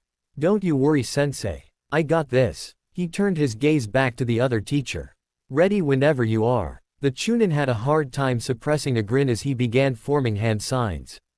It wasn't every day the demon child actually asked you to attack it. He mentally smirked as he prepared his one Raiden jutsu that he had copied from a cloud ninja he had fought last spring. It had definitely been worth all that practice to get to use it now. He didn't know what the demon brat had planned, but this wasn't an B-class jutsu for nothing. It wouldn't kill the brat, but it was certainly going to hurt. Excruciating even. He formed his final tiger seal, before throwing his palms out to his side. The lightning chakra began swirling around his palms and he clapped his palms forward, while screaming, "Raiden, Thunder Stream." The thunderbolt raced across the training field almost too fast for Iruka to see. While his eyes could follow its path, his body was too slow to respond. He started to scream out towards the blonde, who had his confident smirk plastered on his face the entire time. As the bolt was about to reach him, Naruto whipped open his seal and the bolt slammed into the paper and ink. At first nothing happened, but then the markings on the seal glowed white as the bolt of lightning disappeared in a flash of light. After it died down, the center of the scroll now held the kanji for lightning. Everyone in the courtyard stared at the steaming scroll and tried to comprehend what had just happened. Naruto turned the scroll around, inspected it, and smiled, as he looked it over. "Thanks, sensei. That was perfect." The Chunin was dumbfounded. That had been the strongest jutsu he had in his arsenal, and the boy had seemingly brushed it off. "Naruto," Iruka said as a quiet voice, "what did you just do?" Naruto ran over and pushed the scroll into his hands. "See this," he said pointing to the kanji for lightning, "this is the jutsu that Reishi-sensei shot at me. I sealed it into this scroll." Naruto kept talking a mile a minute as he started heading towards one of the training dummies on the other side of the field. There are different sealing techniques that can seal elemental jutsu. You just have to be ready for which type you want to seal. I've always found it easiest to absorb Raiden jutsu cause it's already in a natural state of energy. As he arrived at the wooden dummy, he began rummaging through his bag. Since I don't know any Raiden jutsu myself, I thought I'd show off with a storage seal before moving on to the main event. Which is, AHA. This. He pulled out a piece of paper with a triangular seal marking and slapped it onto the dummy's chest. Racing back to Iruka, he took the scroll out of the Chunin's hands. I have always been bothered by how hard it can be to land some jutsu on faster opponents, so I made this to fix the problem. He faced away from the training dummy and swung the seal forward as he yelled, "Release." The blue lightning jutsu erupted from the seal, and raced across the courtyard away from him. Just as quickly as it left the seal, it arced upward over Naruto's head and raced back toward the dummy. It slammed into the wooden caricature, which erupted in an explosion of splinter leaving a smoking crater in its place. Turning away from his stunned classmates, he puffed out his chest and stared at Iruka. "I present to you, the lighting rod seal. Designed to attract any and all Raishin jutsu directly to its location. Place it on an enemy shinobi, and any projectile-style Raiden jutsu you use is sure to land." Iruka's face lit up in a big smile and he ruffled the boy's hair. "Very good, Naruto. I'm very impressed. You did stupendously." The boy let out a nervous laugh as he scratched the back of his head. He turned and bowed to Reishi-sensei, thanking him for his help. As he headed back to his classmates, Iruka made eye contact with Reishi and shot him a fierce glare. That had been a high-class jutsu. If it had hit Naruto dead on, he would have likely been sent to the ICU for third-degree burns. He shuddered to think what would have happened if his seal hadn't worked as planned. His look sent his message loud and clear. The Hokage would absolutely be hearing on this. The man scowled before heading back to Mizuku to retrieve his clipboard. Iruka wasn't the only person upset about Naruto's performance. Mizuku internally frowned as he reflected Naruto's performance in his tests. He had actually passed his written exam with decent scores, and had even scored highly on his taijutsu and accuracy tests. Even if he failed one of the Academy 3, which he likely would in the Bunshin section, his bonus points from this event would surely propel him just enough to pass. Mizuki had plans for the boy. Plans that had assumed that the boy would be desperate enough to use his close connection to the Hokage to swipe the forbidden scroll. He would have to take measures into his own hands and ensure that the blonde failed. It would be a shame if the boy's written exam was somehow misplaced in the grading process. Who would believe that the dead last had received a 84% on his written exam anyways? Naruto sat dejected on the lone swing of the academy's courtyard as he watched the newly minted genin chatting amongst themselves, ecstatic with their results. It took everything he had to keep in the tears that threatened to fall from his face. Hinata watched on heartbroken, as the hitai around her neck felt as if weighed a ton. She felt cemented in place as the sinking weight of her headband and the package in her bag reminded her of her crush's failure. She had been in this situation before. Yearning to comfort the blonde as he dejectedly watched the other children laughing amongst themselves. She resolved herself and pushed her shaking leg forward. This was her last chance to help her crush in the time that he needed a friend most. Before she could go anywhere, the blonde took off. The students' parents had started to arrive and he couldn't stand to see their smiling faces and looks of pride. It was just an all too painful reminder of what he didn't have. Hinata prepared to jump after him, but her personal guide caught her shoulder. "You did well, Hinata-sama. I'm sure Hiyashi-sama will be most pleased with your results. You should be proud of yourself." As she watched the retreating form of the orange-clad blonde, she felt anything but proud of herself. She had been too afraid and failed again. Possibly for the last time. She hung her head as she followed Ko back towards the Hyuga compound. On top of the walls of the academy, Mizuki smiled as he watched the retreating form of the blonde boy. It was going to be too easy. Several hours later, night had settled over Konoha, but the town was anything but sleepy. In the woods outside of the village, a boy clad in orange raced away as fast as he could while carrying a rather large scroll on his back. His cheek stung from the cut of a blade that had been way too close for comfort. His mind was still upset when he remembered how he had acquired it. Flashback. Sneaking into the Hokage's office had been easy. Getting into Jiji's secret room had been slightly more difficult as he struggled to remember the codes from when Jiji would open the safe in front of him. He had almost been home free until he opened the door, coming face to face with the surprised Hokage flanked by his right-hand man. "Naruto. What are?" He was cut off as a cloud of smoke erupted, revealing a scantily clad girl wiggling her hips seductively. The old man stared for a moment, before blood spurted from his nose, rocketing him into the ground. His bodyguard had barely glanced at the naked figure before drawing his tanto and slashing at the figure's head. His hench quickly disappeared as he used every ounce of his speed to evade the cut, and even so, he was still grazed along his cheek. He had quickly slapped a piece of paper onto the Anbu's outstretched arm before disappearing in a flash of yellow light. The Anbu cursed as his arm dragged him to the ground, causing cracks to appear on the floor. "Gravity seal," he cursed as he tried to peel the paper from his arm to no avail. His left hand went through one-handed seals before erupting in bright, white fire. He clasped his hand on the paper and began painfully peeling it from his skin. Ripping up flesh as he went, he cursed at Naruto's stupidity.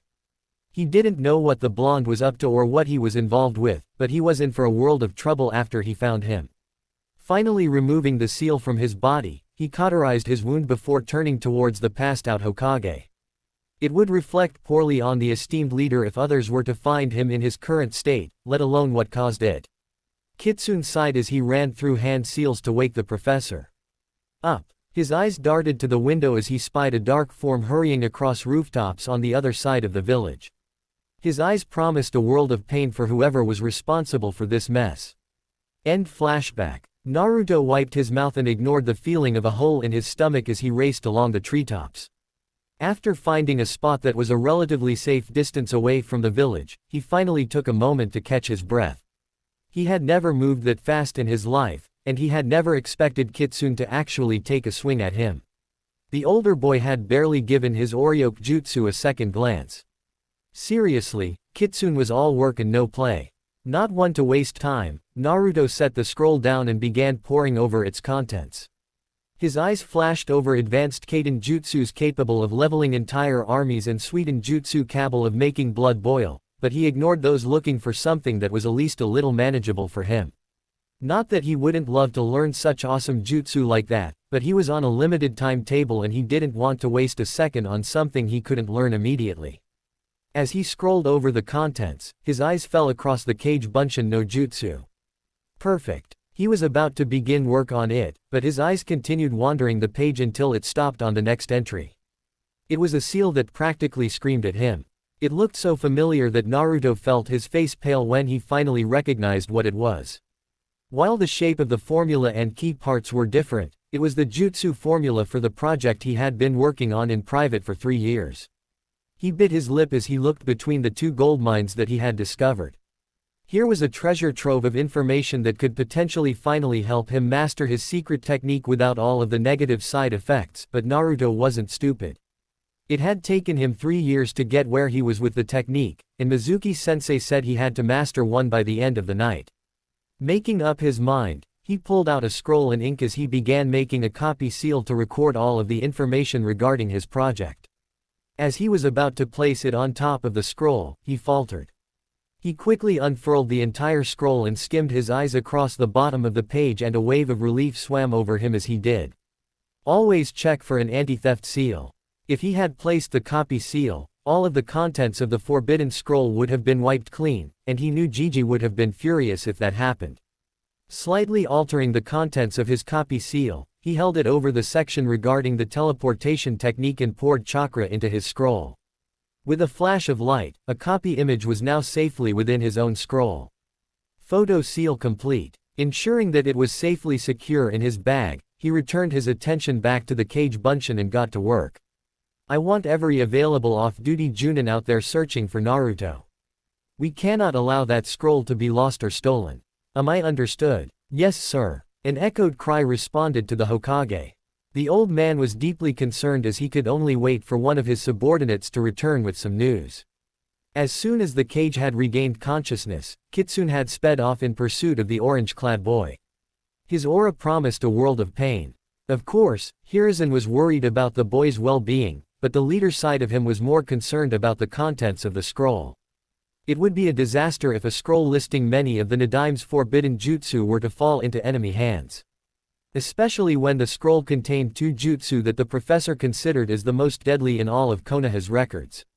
The Hiraishin and Edo Tensei were 2 of the deadliest jutsu ever created, and the details of how to perform them now were in the hands of an impulsive young boy being led into some kind of trap. Hours later, it had taken him some time, but he had finally caught onto the boy's scent. About 5 minutes ago, he had been following a barely noticeable track, until the boy's chakra signature lit up like a flare in the sky. When he finally arrived in the clearing, he came across the young boy in the deep embrace of Iruka Yumino, sobbing with happiness into his flak jacket. He noted the lack of a Hittite on the older boy's forehead and put 2 and 2 together. He glanced over at the twitching form of the other academy instructor, Mizuki. The man was beaten to a pulp and required medical attention, but he would certainly live. Kitsune sniffed at the air. It was heavy with the distinctive smell that a cage bunchen's cloud created. Piecing the picture together, Kitsune dropped to the floor and hung the forbidden scroll across his back. After the target was secure, he began making his way towards the duo. Naruto smiled and ran up to him, only to be met with a forceful open palm to the throat. Ignoring the boy's sputtering and spasms of pain, he knelt before the Chunin still leaning against the tree. You are injured, Iruka-san. Do you require immediate medical attention? The man shook his head as he leaned forward, showing his injury. Windmill shuriken to my back, but it managed to miss my spine. The flak jacket absorbed most of the damage. Kitsune nodded and began helping the man to his feet. He then turned his attention back to the boy who had finally regained his ability to speak. The blonde boy was about to speak up, when he was met with an icy glare and a more than uncomfortable amount of killing intent. And just what did you think you were doing? But Mizuki said, I realize what happened. I can piece the picture together. What I can't understand is how you could be so stupid as to not realize that something was wrong. Did you not think that it was somewhat suspicious to steal one of the most heavily guarded scrolls in all of Konoha? Or did you not think something was wrong when I decided to attack you? The blonde boy took a step back under the heavy scrutiny. I get that you're mad, but I'm not mad, the older boy cut him off. I'm disappointed. This shut the boy up as he held his head down in shame. I'm sorry, he whispered. Don't be sorry. Be smarter. A few seconds went by, before the blonde felt the familiar touch of the older boy's hand on his head. He looked up and met the older boy's eyes. He noticed that their coldness had faded away. I expect more from a fellow shinobi of the leaf, he said as he tapped the forehead protector on top of Naruto's head. The boy was shocked as more tears threatened to fall from his face. He held his head high and vigorously nodded. Good. Now that this mess is cleared up, let us return to the Hokage. He took the scroll off his back and handed it to the young boy. Are you sure I can trust you with this? The blonde beamed and secured the scroll to his back as the Anbu agent picked up the beaten form of Mizuki. Then let's be on our way. Days later, the Sandaime sat in his office puffing away at this pipe, glad that the previous day's events had finally blown over. The suspect had been apprehended, the scroll had been returned, and the boy had even learned a highly advanced jutsu for his trouble. Of course he had received a rather scathing lecture once he had returned, but, in the end, he had let Iruka's decision stand. If it hadn't been for Mizuki's meddling, he was sure Naruto would have passed the graduation problem without a problem. This, however, created two problems. The boy finally knew his dark secret, or one of them at least. He had been worried about the boy's reaction to hearing such world-crushing news, but the boy had bounced back as determined as ever. It wasn't every day that you found out why the entire civilian population of the village decided to hate you. His reaction had been a testament of the boy's resolve and of his bond with his teacher. He made sure to remember to give Iruka a slight bump in his paycheck in the upcoming weeks. The other issue regarded the selection of teams for the new batch of genin. With Naruto now added to the mix, he would have to rearrange the team selections. He had originally considered the possibility of throwing Sasuke, Naruto, and Sakura together to form the standard dead last with Rookie and Kunoichi of the year combination, but eventually tossed that idea out the window. While he was very impressed with Sakura's intelligence, he found her actual skill level lacking for one labeled as the Academy's top Kunoichi. After much debate, he decided to shift her over to Team 8 with Kurenai Yuhi. The woman would serve as a fine role model for the young girl. She would be sure to knock any whimsical ideas out of the little girl's head and mold her into a fine soldier. With Kurenai as her teacher and her impeccable chakra control, he was sure that she had the potential to turn into a truly talented genjutsu specialist. As he looked over the new roster one last time, he could not help but smile as the latest iteration of Team 7 reminded him of the previous incarnation that had served under Jiraiya. Those piercing black and white eyes paired with that signature blonde hair brought back both wonderful and painful memories of the trio, each of whom left a permanent mark on the history of the village. He signed off on his last decision of the night before finally deciding to head to bed. The stack of paperwork for tomorrow would surely be there when he returned. Across the village, Naruto lay on his bed staring up at the headband in his hands. He had done it. He was finally a shinobi. Yet he still felt like he hadn't deserved it, no matter what Iruka reassured him. He didn't care what Mizuki did. Sure, he may have altered his scores, but he had still fallen for his ploy like a desperate child. Yet the Sandaime had still approved Iruka's decision and let him be a shinobi, even after falling for such an obvious and stupid trap. He was going to make it up to the old man for all of the trouble, and not just by being the best damn shinobi he could. Maybe he could do something to lighten up his work schedule. Just another thing to add to the back burner. Speaking of his projects, he double-checked to ensure that his security seals were in place before he ducked his head under his bed. He rummaged inside his bag and pulled out the scroll he had been careful to hide from the Hokage. Gigi already knew he could perform the other technique, so he wouldn't mind if he made a copy of the other one right. Even though guilt racked through his body, Naruto opened up the scroll to the jutsu that he finally had a name to, the Hiraishin no Jutsu. Whoever named the thing certainly had an air for the theatric. Flying Thunder God Jutsu indeed. All in all, he was extremely lucky that the jutsu did not require hand signs, or else he may have never figured it out. It would have been impossible to solve problem with only half the information. The more he had looked between the seal from the scroll and the seal on the kunai, the more he could tell that they had been developed by two different people. The bulk of the schematics were the same, but there were several minor improvements in the version from the kunai. Theatrical or not, whoever redesigned the seal was a genius. The overall shape of the seal had been completely overhauled and shaped to fit inside the kanji of endurance, love, and sword. Why it was designed that way, he hadn't the faintest idea, but he was ready to find out. He was getting ready to jot down some new notes when there was a rapid knock on his door. Who could it possibly have been at this hour? It was nearly 10:30. He opened the door to find nothing but air staring back at him. He glanced up and down the street, but found no one around. Despite the apparent bareness, he could still feel a lingering gaze bearing straight at him. He looked down and was surprised to find a nicely wrapped orange box with a blue ribbon sitting on his doorstep. He picked up the note on top and opened it. It was a nice little note written with elegant handwriting. It was short and to the point, but carried weight behind its few words. Congratulations on graduating. I'm so happy you were able to pass. Good luck, and I'm sure you will become a splendid shinobi. He felt his breath hitch as he picked up the box. Over the years, he had received mysterious gifts around his birthday from some unknown person.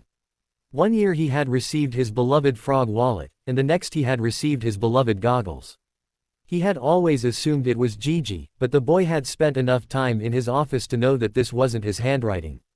He gave one last look from his doorway, noticing a small shadow hiding behind a air conditioning unit 2 buildings away. Whoever you are, thank you so much.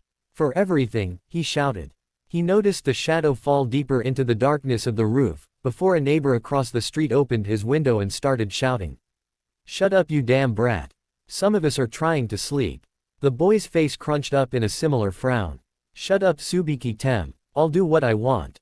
With that, he headed inside and slammed the door behind him. The shadow could not help but giggle by the boy's antics as it started making its way back home. In the words of one of its classmates, it would be quite troublesome if it was discovered that they were absent this late at night. Naruto woke up as a nasty jolt of chakra burst through his system. He groaned and wanted to return to the sweet embrace of sleep, but he knew that he'd just receive a nastier jolt in another 5 minutes. Deciding it was time to get up, he lifted up his shirt and peeled the seal off of his chest. Another useful trick he had learned from his books. Shinobi had long ago realized it was much more cost-effective to design a new seal than keep wasting money on alarm clocks. Their instincts were so jumpy that they kept driving kunai into their alarm clocks as they went off. He pulled himself out of bed and groggily meandered over to kitchen. He reached into his cabinet and started heating up a pot of water, before heading off towards the bathroom. As he let the shower warm up, he stared at his shirtless form in the mirror. After a minute of silence, he began focusing chakra and stared at the dark insignia that appeared over his stomach. So this was it. This was the source of every bad thing that had ever happened in his life. The source of all his pain, all his anguish, all his loneliness. Even as these bitter thoughts raced through his mind, his analytical side couldn't help but be amazed by the Yondaimi's work. The fourth really had been a genius. This wasn't just an efficient seal, this was art. Naruto could only recognize the double elephant seal, but he had no idea what the others meant. This was the step beyond the advanced class. A point that he only dreamed of reaching. He had initially held some resentment for the Yondaimi's actions, but he found that he couldn't stay mad at his idol. The man had to make the difficult decision and had apparently made the ultimate sacrifice in the process. If the fourth really thought he was up to the task, he was going to be sure to prove it to him. Besides, if those close to him saw him for who he truly was, what else really mattered? Newly invigorated, he tentatively entered the hot shower as a new train of thought re-entered his mind. It had been nagging at him all night. Who could have possibly delivered that thoughtful gift? He had already ruled out Nei-chan. It wasn't her style. She preferred to be loud, upfront, and commanded your attention. Certainly wasn't Kitsune. While quiet, he would be frank and deliver anything in person, not hiding away in the dark. Besides, he had told him he would not give him another gift until he had mastered the previous gift from his last birthday. No one else came to mind as he dried himself off and headed towards his closet. He opened it and a sea of white and orange stared back at him. He had tried to shake things up with this awesome orange jumpsuit he had found a few months ago, but Kitsune had given it one look before slicing it in half, warning him to never wear it again. So he had stuck with his orange hoodies, until today that is. He reached into the back of the closet and pulled out the gift he had received from the previous night. As he stared at himself in the mirror, he felt something was missing. He snapped his fingers and raced over to his nightstand. He pulled his signature goggles over his neck and tightened his hitai-ite around his forehead, before returning to the mirror. There we go. So friends. Hinata saw something strange written in the library, and her father forced her to go back there, using her mother's memory as emotional leverage. Naruto painted the Hokage monument in rainbow colors, impressed everyone with his sealing jutsu at the exam, but Mizuki sabotaged his papers and tricked him into stealing the forbidden scroll. Iruka saved him in the forest, and Naruto finally got his headband. Now, a secret admirer left him a gift at his doorstep. Suspense is building. Now, let's move ahead. Today is team assignment day. Will Naruto and Sasuke end up on the same team? Will Hinata ever reveal it was her who gave the gift? And what's the deal with that mysterious writing in the Hyuga library? The drama is about to unfold, folks. He beamed as he admired his new look. Whoever had picked it out for him certainly had style. His eyes gazed over the clock and he was pleased to note he still had plenty of time. He strolled back into the kitchen, poured the hot water into his cup of ramen, and began his stroll out towards the academy. By this time, Hinata had already woken up and was getting dressed as well. She had just finished combing her hair, and was leaving her bathroom. As she opened the door, her gaze hardened as she stared holes through the tiny scroll sitting on her desk. The day after the incident in the library, she had woken up with the small scroll clenched firmly in her hands. She had no recollection of how she had acquired it, and when she asked her father about it, he claimed to have no knowledge of any scroll. The first time she opened it, she had felt the same feeling that the horned figure had given off in the room. Of course, she immediately wanted to be rid of it. However, no matter how many times she tried, the thing kept coming back in perfect condition. She had originally thrown it out of her window, only to find it later that night on her desk. Not one to give up, she had buried, burned, and ripped it apart, but it always kept reappearing fully intact later that day. It disturbed her to no end. It was like some cursed object she couldn't rid herself of. When she tried to show her father, his eyes seemed to fog up and he would act as if he had no idea what she was talking about. It was supernatural and she did not like it. What truly irritated her was whatever the scroll was trying to tell her, it was doing a poor job of it. No matter what she did, the scroll remained blank. She had tried to read it when she was alone, with the Byakugan, and even back in that accursed room. Every time, it remained as blank as the day she opened it. She shot it one last glare before picking up her kunai pouch and left the room. As she walked out, she bumped into the Hyuga's clan's little ball of fire. Good morning, Nei-chan. While Hanabi was as serious as her father during spars, the moment she stepped out of the dojo, she was a bustling little firecracker of energy. Sue, she drawled, leaning in towards her sister, did you deliver your gift last night? Hinata's face flushed crimson as she nervously began tapping her fingers. I don't know what you're talking about. Hanabi held her cocky smile, as she placed her hands on her hips. You can't lie to me, Nei-chan. You may have told Ko you were just out training, but I saw what direction you were heading. Right towards Na. Hinata slapped her hand over Hanabi's mouth as her head whipped back and forth to make sure they were alone. Please don't talk about that here, she pleaded. The young girl rolled her eyes. Literally everyone knew about Hinata's crush. She didn't understand why the need to keep it so hush-hush. Apparently the only ones still oblivious to the fact were her father and the blonde boy in question. Got it, Nei-chan, she said after Hinata removed her hand. Well, I just wanted to wish you good luck with your team assignments. She held her hand to her forehead in a mocking gesture. Who knows, maybe you will be paired off with that dashing Naruto-kun. It will be like a dream come true. Hinata shot her sister her patented side eye, clearly not amused by her joke. She still gave her a short hug before she made her way out of the house. Hanabi sighed as she watched her sister go. Her handler always tried to persuade her that she was the stronger of the two sisters, but she wouldn't hear any of it. She admired her sister's fierce determination, and, no matter what father said, Hinata was a stronger kunoichi than she would ever be. While she had been teasing, she really did hope that Hinata was placed on the same team as her crush. It would do her some good by forcing her into his presence, for everyone knew she would never make the first move herself. Shaking her head, she headed off towards the kitchen, hoping to sneak off with a cinnamon roll before she had her morning katas. Sasuke paused as he entered the mostly empty classroom to see the blonde boy dozing off in the front row. He just didn't know when to quit. Even after failing for the third time, he still had the gall to show up at the graduation ceremony. He passed him without a word as he claimed his seat in the second row next to the window. Over time, More and more of his classmates trickled in, each shooting the blonde the same confused look. Finally, Shikamaru arrived and paused in front of the blonde.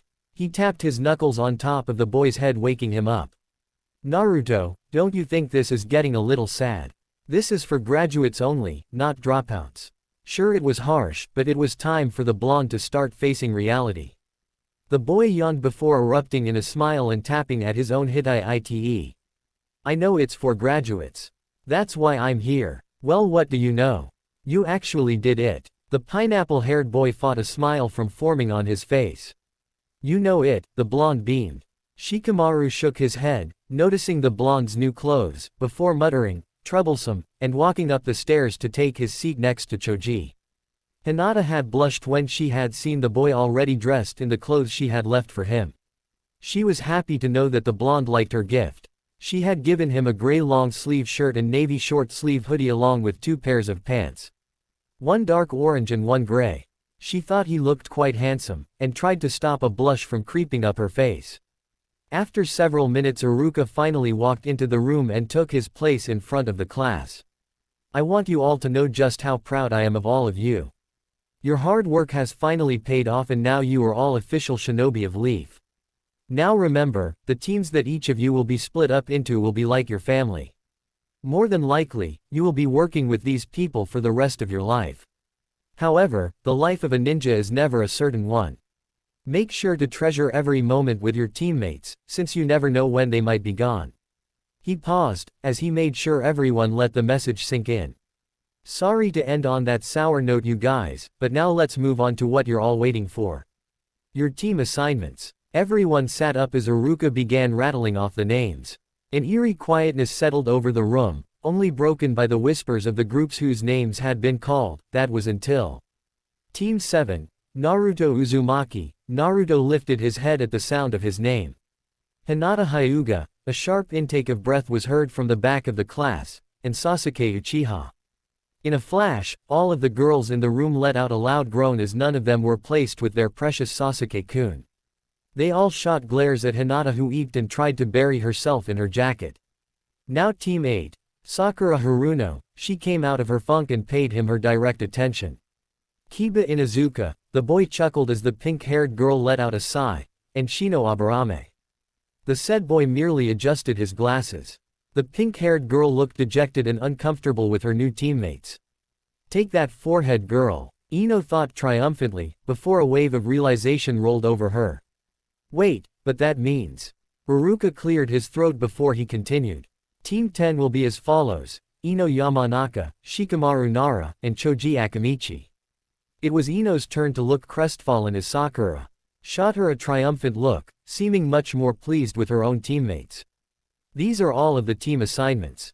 All I can offer you now is the best of luck. I'm sure you will all make me proud, so good luck in your career as a shinobi." "He's late," the blonde whined as the second hour passed by. He tapped his foot vigorously and every once in a while stuck his head out into the hallway, hoping for a glimpse of their sensei. Hinata and Sasuke sat at their desks and offered their silent agreements with the boys' complaints. At first Hinata had felt that she was on cloud 9. It had actually happened. She had another chance to make it up to him for the other day. Guilt still racked her mind, as she had once again been too scared and nervous to approach the boy in a time of need. She didn't know the full details how the blonde had finally been allowed to graduate, but she was now determined to make it up to him. "Naruto-kun, please be patient. I'm certain there is a reason our sensei is late," Hinata said, trying to defuse the situation. The blonde pouted and Sasuke ignored his next round of complaining. His thoughts were preoccupied by how the hell the Dobi had done it. Sasuke was sure that Naruto had failed. He had seen him sitting dejectedly on the swing as he left the academy. So how he was here now, suddenly allowed to graduate? It made no sense to him. He supposed the Hokage finally needed a good sealing expert, and just let the blonde pass just to get him into the system. He was brought out of his musing as Naruto grabbed an easel and chair. He wedged the eraser between the doorframe and the door, as he chuckled at his own ingenuity. "Naruto-kun, what are you doing?" Hinata asked, moving from her desk for a better view. "That's what he gets for being late," he replied triumphantly, moving the chair back to Iruka's desk. At that moment, a certain spiky-haired Junin stood outside. He eyed the piece of chalk in the doorframe and shrugged before opening the door. Let them have some fun before he crushed their dreams. So the four of them found themselves sitting on the roof staring with anticipation at the silver-haired Junin who stared right back. He had asked them to name off their likes, disliked, and dreams for the future, while avoiding answering the same questions. He motioned Naruto to go first. He puffed out his chest before declaring, "My name is Naruto Uzumaki. My likes are ramen, reading, creating new seals, my Jiji, Nei-chan, and Kitsune Bakatu I guess. My dislikes are people who put down others and tardy teachers," eyeing Kakashi who simply shot him one of his eye smiles. "My dreams are to one day become Konoha's next seal master and the greatest Hokage of all time. Datbeo." Kakashi only nodded as he turned his attention to the Hyuga heiress. "Gomen. My name is Hinata Hyuga. My likes also include reading, as well as flower pressing, in my family. My dislikes," her thoughts trailed off as she thought about the divide in amongst the Hyuga, "were rather personal to my clan. And my dreams are," she blushes as she shoots Naruto a quick glance, before holding her head high, "to unify my clan and become the next clan leader." Kakashi gave her a nod, before turning to the last member of the team. Sasuke curtly replied, "I don't really have a lot of things I like, but plenty of things I dislike. I don't really have a dream, but rather a goal. I am going to restore my clan, and kill a certain man." Naruto and Hinata felt uncomfortable as the atmosphere had taken a much more somber tone. Kakashi seized the opportunity to explain to them the survival exercise they'd be having. No matter how many genin teams he had failed over the years, he never got over the hilarity of their shocked expressions. The next day, Kakashi felt as if he was looking into a mirror of the past as he watched his latest team interact. Like he himself had done, Sasuke was leaning against the bridge ignoring all attempts at communication from the other two. Hinata was quiet and calm, just as Rin had been, and acted as the mediator between the two boys, although it was painfully obvious that she favored the blonde. Naruto was talking a mile a minute, while Hinata tried her best not to faint from the boys' close proximity. It was like seeing two people in one as Naruto painfully reminded him of both his late sensei and Uchiha teammate. He even had goggles just as Obito had. Kakashi sighed. He'd probably have to pass this team too. The backlash from the civilian council and Hyuga clan would be a pain in the ass if he were to fail the Uchiha and Hyuga heirs. He also felt that he had an obligation to his sensei to ensure that his son received proper training. However, he had his own code, and he was going to stick to it. If these students weren't able to determine the true meaning of the test, he would fail all of them. Perhaps he would take Naruto under his wing, but he would probably have to fight Kitsune over him. But he was getting ahead of himself. He reached into his back pocket and pulled out his trademark orange book and leaned back against the tree he was hiding in. Wouldn't want to make them think that he could actually arrive on time. The breeze whipped through the training grounds causing Naruto to stop and sniff at the air. He scowled as he started scanning the tree line. Hinata noticed this and asked, "What is it, Naruto-kun?" He shook his head as he said, "I could have sworn I just smelled Kakashi-sensei, but I don't see him anywhere." He was surprised when he saw veins starting to bulge around Hinata's eyes as she scanned around the field. She stopped and turned toward the direction Naruto had previously pointed to. "He's over there sitting in that tree.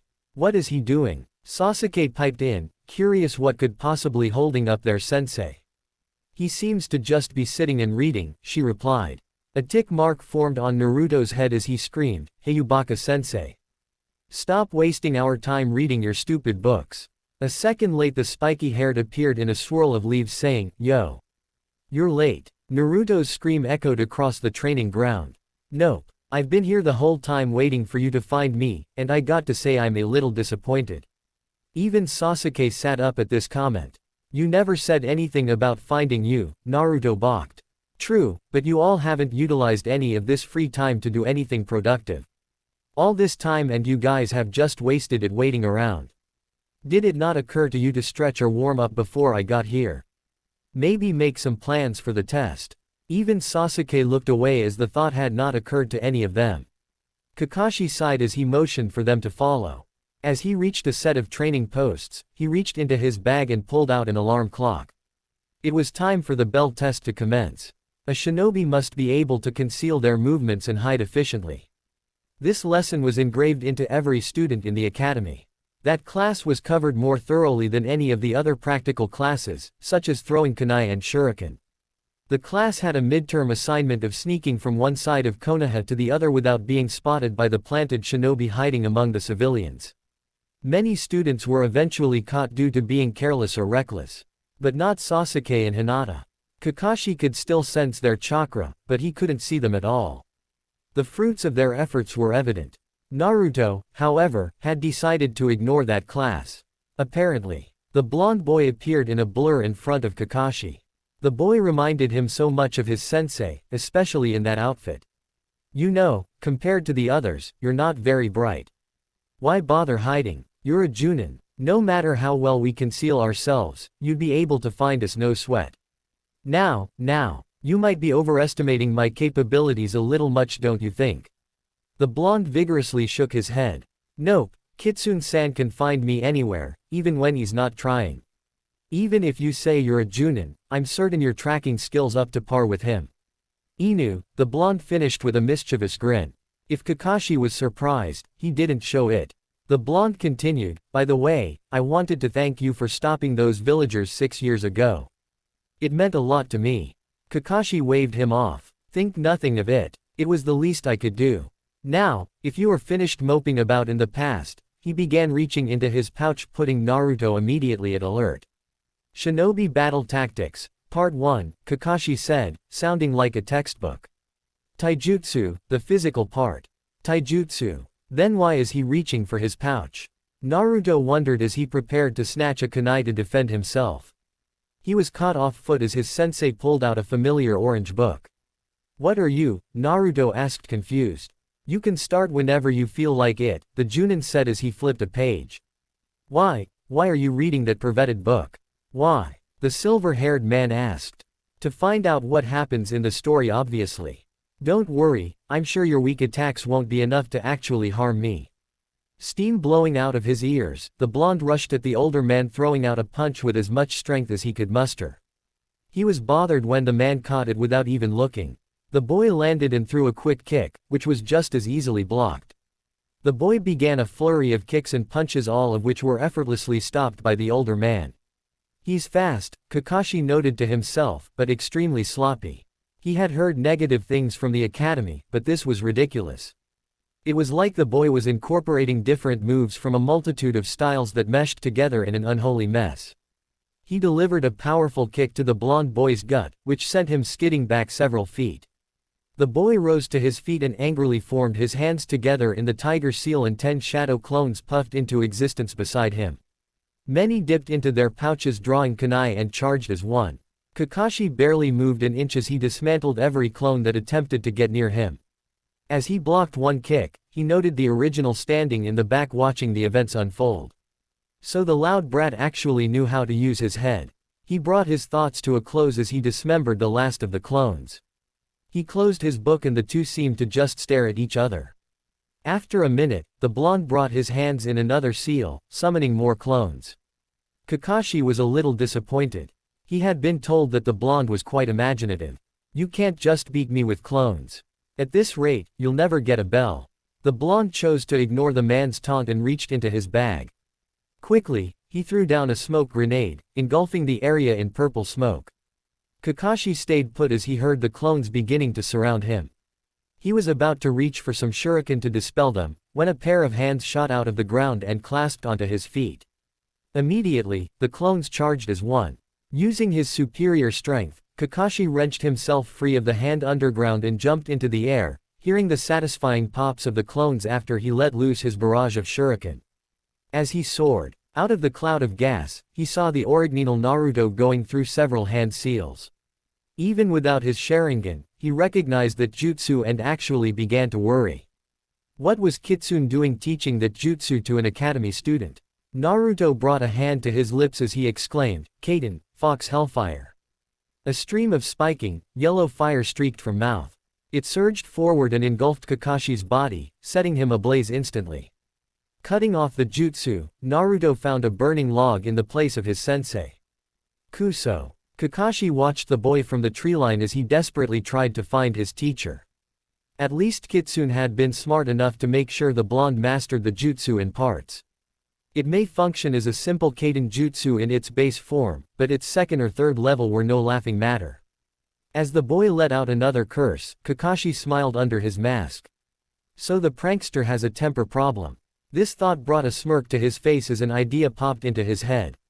He quickly set up a double-layered snare trap using a bell as the bait. The sunlight reflected off the bell caused the boy to stop. He immediately lit up and ran towards the bell only to stop a foot away. Kakashi frowned as the boy hesitated. Then he placed his foot a few inches away from its previous path and scooped up the bell. Nice try, sensei, but you have to wake up real early to trick the number one prankster in Konoha. Kakashi dropped from the tree and studied the blonde. Once again, the boy was proving that as brash as he usually was, he could think outside the box and think clearly when he needed to. But he couldn't just let the blonde pass due to his own error. Very good, Naruto, I'll certainly remember that next time. Alright, well, I just keep this then. The blonde closed his eyes as he smiled. This instant was all the Junin needed. Keep what? Kakashi asked curiously. The bell of Cower. The blonde was shocked to find nothing in his hand. He began frantically checking the ground. Oh, do you mean this bell? Kakashi asked as he held up the lost item. What? How? When did you give that back? I think I'll pass. You have to take the bell from me, not pick it up off the ground. Anger etched itself across his face, as he yelled, fine then. Time to pull out all the stops. He clasped his hands together and more clones burst into existence. Kakashi sighed, but the boy formed another hand sign and something was immediately wrong. The ground beneath his feet collapsed into a crater and he was finding it incredibly difficult to move his body. A gravity seal. When did he? Of course, when the clone burst out of ground to hold me in place.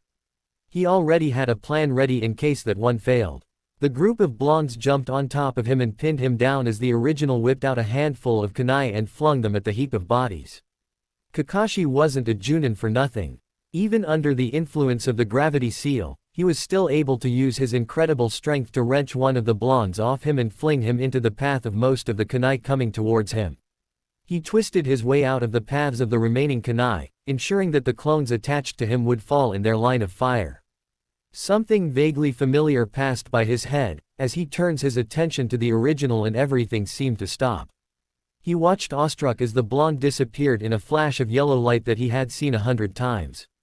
He felt the presence behind and turned to meet a painful punch to his jaw. The blonde reared back for another blow, but bent over clutching his stomach. If he had eaten earlier, any and all contents of his stomach would have been vacated.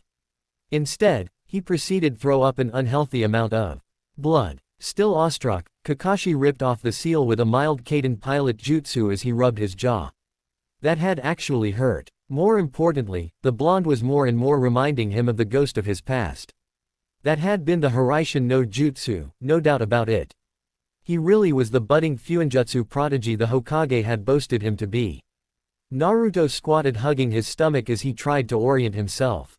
I feel awful. You're about to feel a lot worse, a chilling voice said behind him. Naruto could barely register the words before a blinding pain erupted from his ass as Kakashi shouted, Konoha's secret finger jutsu, 1000 years of death. The boy was sent skyrocketing into the air heading deep into the woods before a satisfying thud was heard from the clearing. Kakashi barely had time to think as a shuriken whipped past his face. This team was just full of surprises. It was time to see if Sasuke's performance could live up to Naruto's stellar showing.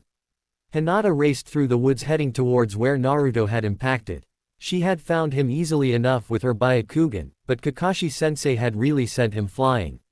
It took her at least 7 minutes to reach Naruto's location, and she didn't like what she saw when she arrived. Naruto had apparently crashed head-first through a thick branch and was now passed out on the forest floor.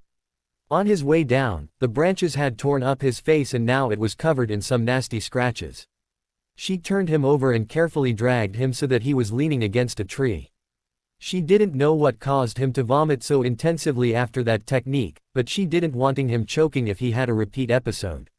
She reached into her pouch and took out her special ointment that she had made herself and started working on fixing his cuts. As she worked on the blonde, dabbing the cream on his scratches, Kakashi could not help but be impressed. He stalked the pair from the treetops as his clone finished up with Sasuke. He couldn't help but be surprised by her medical knowledge. He was pleased to note that all traces of her shyness seemed to evaporate as she worked. She reminded him of a doctor working in an operating room. No emotions clouding your judgment and just focusing on your goal. Time to see if those Hyuga eyes were as good at detecting genjutsu as the clan claimed. Kakashi began to cast a light genjutsu with the intention of making it seem like Naruto's state was deteriorating, but the moment the jutsu started to seep into her system, she whipped around and noticed him immediately. Even without the Byakugan active, she still saw right through his genjutsu. He cut the jutsu short and just stared back at the girl. Now that took some serious chakra control and mental discipline. He was actually starting to like this girl.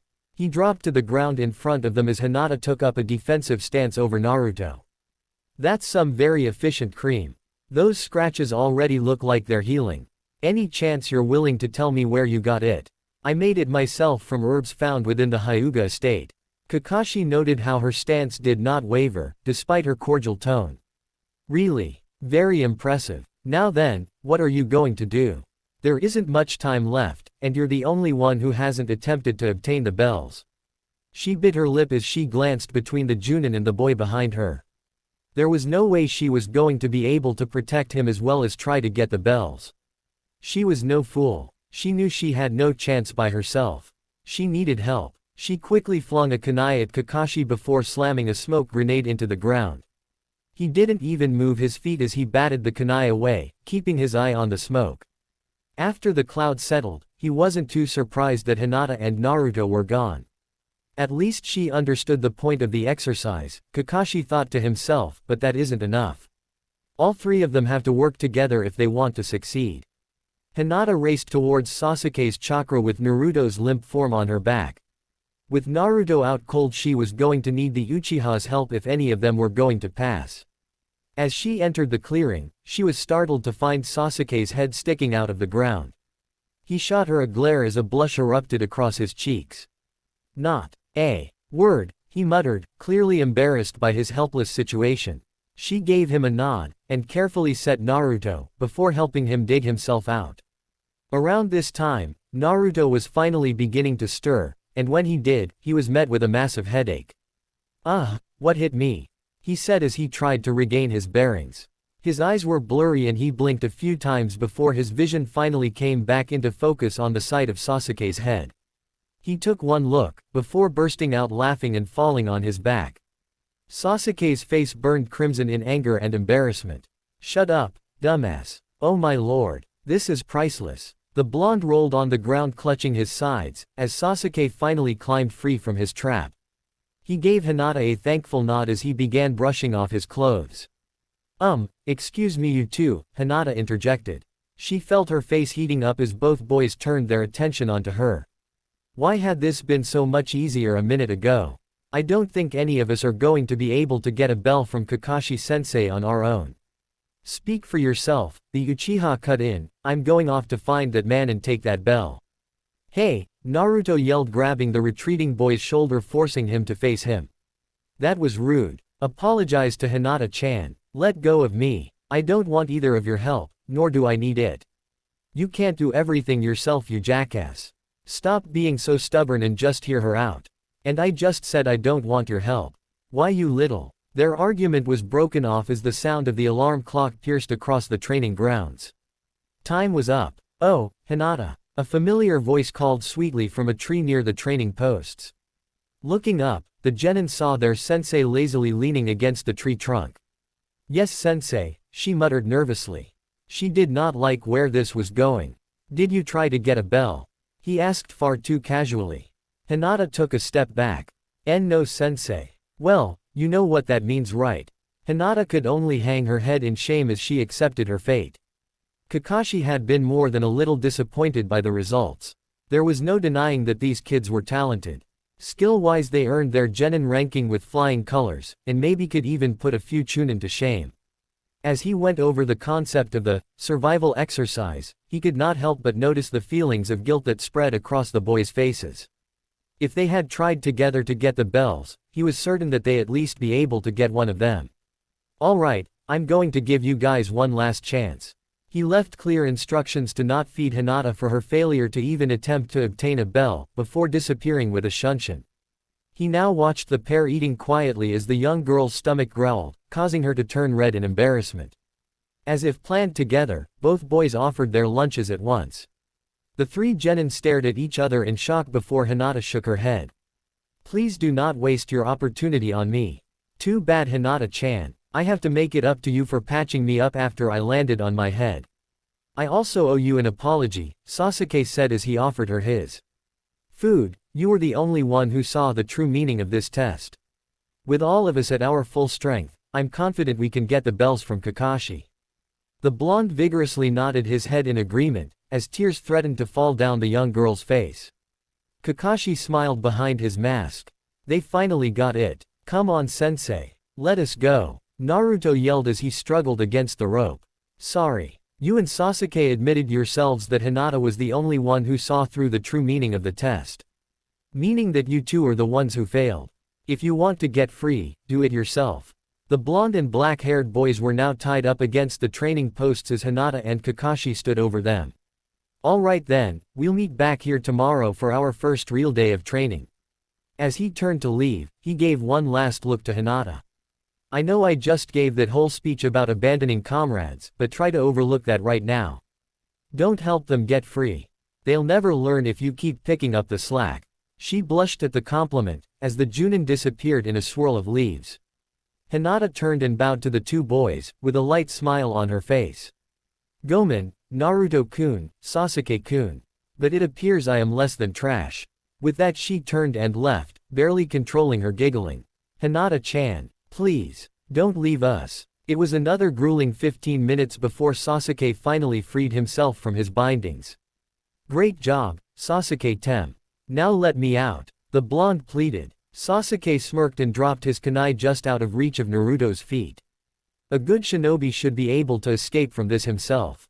He strolled away as the blonde yelled at him with a plethora of curses. After a painstaking hour, Naruto was finally able to wriggle a kunai out of his pouch and cut himself free. Yada! He shouted to the air. He was about to head home, when he remembered he was about to forget something. He froze at the realization and frantically started searching the field wondering where he could have dropped it. Panic was starting to overtake him when a cool voice behind him called out, looking for this. He spun around to find Kakashi dangling his special kunai from his finger. Naruto couldn't help but let out a sigh of relief. Thank you, Kakashi-sensei. I don't know what I would have done if I lost that. He reached out for it, but was surprised when Kakashi pulled it away. I'm happy to return this back to you, but I have a couple of questions I'd like answered first, Kakashi said in a more serious tone. After he was sure the blonde understood, he continued, first off, let's start with the easier question. I assume Kitsune was the one who taught you that Kaden Jutsu. The boy was quiet as he nodded vigorously, anxious to get his kunai back. I want to make sure that he fully explained how dangerous that jutsu can be. As Naruto tilted his head to the side, it was evident the blonde didn't know what he was talking about. I'm sure Kitsune has told you there are multiple steps to that jutsu, correct? Another nod. Good, I'm sure that he was going to fully explain it to you, but you are my student now, and I want to make sure you know how dangerous that jutsu can be. He brought up his other hand and raised one finger. That technique is Kitsune's signature jutsu and, even for Kaden Jutsu, it is rather dangerous if it gets out of hand. The jutsu has 3 stages, with each improving on the last. It appears you already have the first stage down. It releases a steady stream of fire with a yellow and orange hue. What makes this jutsu special is that the flames linger as long as the caster is conscious and can only be dispelled if he or she chooses to. He raised his second finger as he continued, the next stage is about increasing the heat and intensity of the jutsu. The jutsu changes from yellow to pure white as the heat is increased dramatically. At this stage, the flames can even be hot enough to melt steel. Just like the previous stage, the jutsu will not fade unless the caster wills it. The boys seemed excited as Kakashi lifted his third finger. Finally, the third stage, which is the most deadly of them all. This is why I am making sure you understand how dangerous that jutsu can be. The heat is turned up even more at this stage, turning the flames solid blue. What is incredibly deadly is what happens when the flames come in contact with something. While the first stage is about forming the shape and the second is about increasing the intensity, the third step is about changing the composition of the jutsu. I don't know the full details, but I do know that anything the flame touches practically liquefies on contact. The boy's eyes were wide in excitement at this. This can go for anything. Steel walls, masonry. He shot him a glare with his visible eye. People. The boy gulped as the realization hit him. He had used a jutsu that could do that on Kakashi-sensei. Thankfully, I am a Junin and that was only the first level of the technique, but imagine if you had tried to use that on someone who wasn't able to evade in time. Even if you were using the lower level of the jutsu, imagine hitting one of your teammates. You'd be panicking, making it harder for you correctly form your chakra to dispel the jutsu. He didn't have to say it, but he could tell the boy got the message. Be careful and don't use it in a spar against his teammates. Now, moving on. The more prevalent question on my mind is this. Once again he held up the kunai. Where did you find this? Naruto gulped as he answered, I found it out in the woods around here a couple years ago. I saw the seal formula and I just couldn't help myself. I've been working on it ever since. Kakashi could not hide his shock. Are you saying that you learned the Hiraishin all by yourself? The boy ate up the man's surprise. He puffed out his chest and said, you bet your ass I did. Although, there are still those drawbacks, he thought to himself with a wince. Kakashi was silent for a moment. Well, isn't that something else? Finally, he tossed the kunai back to the boy, who felt relief flood through his body as his prized possession came back to where it belonged. His relief quickly turned to shock as he watched Kakashi reach into his own pouch and pulled out an identical kunai to the one in his hands. The boy's head swiveled back and forth between the two as if he couldn't comprehend what he was seeing. Where did you get that? Naruto asked with a hint of awe, while his head began to overflow with questions. Were you the one to develop the jutsu? Kakashi laughed as he shook his head. Sorry to burst your bubble, but no. My own sensei was actually the one who developed the jutsu. He gave me this kunai as a gift the day I became Junin. I've always kept it with me as a reminder of him. Rubbing the handle one last time, he made up his mind as he offered it to the boy. Take it. It seems like it will do more good with you than with me. Kakashi said, chuckling at Naruto's star-struck expression. Naruto couldn't stop himself from shaking as he slowly took the blade from the older man's hand. Are you sure, sensei? His voice cracked. He couldn't help but run his fingers along the handle, feeling the grooves of the symbols etched into the wood. Kakashi shrugged. It seems to me that you'll get more out of it than I ever have. Naruto was silent before lunging at the Junin and wrapping around him in a tight embrace. Kakashi was surprised, but chuckled as he patted the blonde's hair. Thank you, the blonde whispered, almost muffled by the Junin's flak jacket. Don't mention it. Now, while I'm certainly impressed with how far you've gotten by yourself, I know from first-hand experience that those side effects aren't normal. The blonde slowly removed himself and seemed embarrassed as he wiped his nose before answering. I'm trying to figure that out. The problem is that the effects vary in intensity each time I do it. I tested to see if distance or chakra usage made the reaction worse, but it has never been constant. Kakashi nodded as he began to turn back towards the village. He had a meeting after all. Wait, Kakashi-sensei. The boy pleaded. I have to know. Who was your sensei? Is he someone I'd know? Kakashi chuckled as he glanced back over his shoulder. You might have heard of him. After all, he was the one that placed that seal on your stomach. Kakashi stayed long enough to enjoy the look of wide-eyed realization flash across the boy's face, before he shunshined away towards the Hokage's office. 2 hours later. This is just getting silly. I don't understand why you allow him to get away with this, Hokage-sama, an irate Kurenai said as she and Asuma stood before the Sandaime. Let's just say he's paying his respects to someone in his own special way, the Hokage replied coyly. What do you? Kurenai was cut off as a knock at the door signaled that he had finally arrived. Well, look who it is, Asuma said, rolling his eyes as Kakashi sauntered in. Couldn't you have hurried up to tell us that you failed them? You know we can't leave until everyone's reports are in. Kakashi barely paid him any mind as he stood before the professor. I'm happy to report that Team 7 passed with flying colors. Silence settled over the room. Kakashi couldn't help but be amused at the sight of Asuma's cigarette just barely hanging out of his mouth. Did they now? The Hokage asked with a knowing smile, folding his hands in front of his face. What can I say? The kids have talent, Kakashi replied with a shrug, before turning his full attention to the Hokage. I need to speak to you alone. Now. Ignoring the others in the room, he followed up with, without Anbu. Kurine couldn't help but shoot him a worried look, but obediently turned and left the room after a nod from the Hokage. She and Asuma shot the pair one final glance as they followed the Anbu agents out the door, which shut behind them with soft thud. After a moment of silence, Kakashi turned to his right and said, "You too, Kitsune." The boy appeared behind the old man's shoulder, his body tense and protective. The Hokage spared him a glance and a knowing look.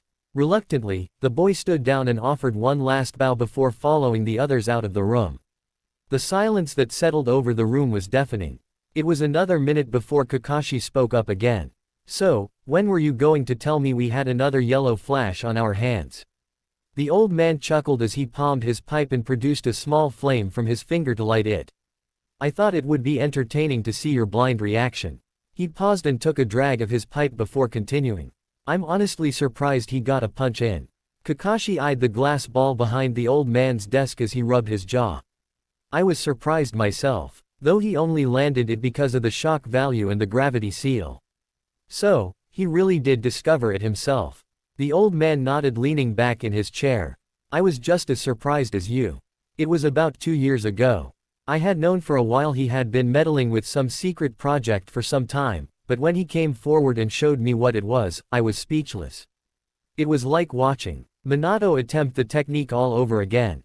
He softly smiled as a wave of nostalgia settled over him.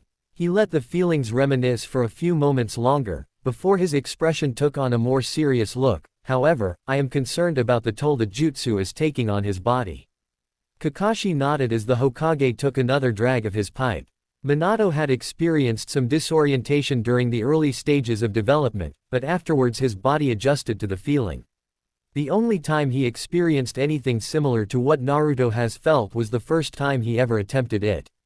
That was before he adjusted the Nadime's seal. If Tsunade hadn't been present. He was silent as the implication rolled over both of them. The Hokage rose from his chair with a groan and turned to look out of the glass window over the village. What do you think the issue could be? Kakashi asked as he walked around the desk and stood next to the older man. Who knows? We are talking about a situation where a child, a talented child granted, but nevertheless a child, is attempting to recreate an extremely difficult technique that has stumped seal masters for years. It could be anything from the boy simply not performing the jutsu correctly to something in the seal fighting against him. Since he's come this far, why not let him look over the jutsu's source formula? The thought had crossed my mind, but we were never able to locate a detailed copy of Minato's version of the formula. To be honest, it is likely still locked away in the Namikaze estate. The place is blocked off by powerful blood seals, and Jiraiya refuses to help do anything about them. Leaving the only way in to be Naruto, Kakashi finished. Correct, and that would raise some difficult questions that the boy is not ready for. It is far too early. Besides, he has come this far on his own. Let's see if the boy is able to master it by himself.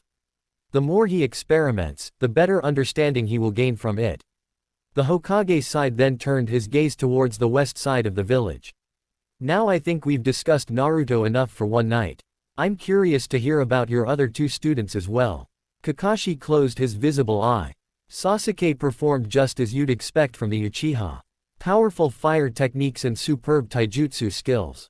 I'd be willing to say that he is already Chunin rank in skill, but, the Hokage asked with a raised eyebrow.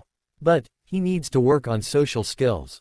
I can already see traces of a severe inferiority and superiority complex in the works. At least he sees his teammates as people he can stand. I intend to keep a close eye on that and make sure it doesn't develop into something ugly. The Hokage nodded. And what about little Hinata? Kakashi rubbed his head. Honestly, I didn't get a good look at Hinata's skill level. I can only assume that she is competent in her clan's taijutsu. She was the only one who saw through the meaning of the test and was preoccupied with aiding her teammates the entire time. I'd appreciate it if you could point me in the direction of some beginner medical jutsu. She has a knack for it. Coupled with her Byakugan, I see quite the surgeon in our future. The Hokage nodded as he soaked this in. She may end up needing more of your attention than the boys will. She's got a lot of trouble already piled at her feet. Kakashi warily stared at the old man. As her teacher, you are entitled to certain information. This is a secret to be kept between Hiyashi Hyuga and us. About 2 years ago, there was an incident beneath the clan's library. Said Hyuga unceremoniously flopped onto her bed, exhausted from the day's events.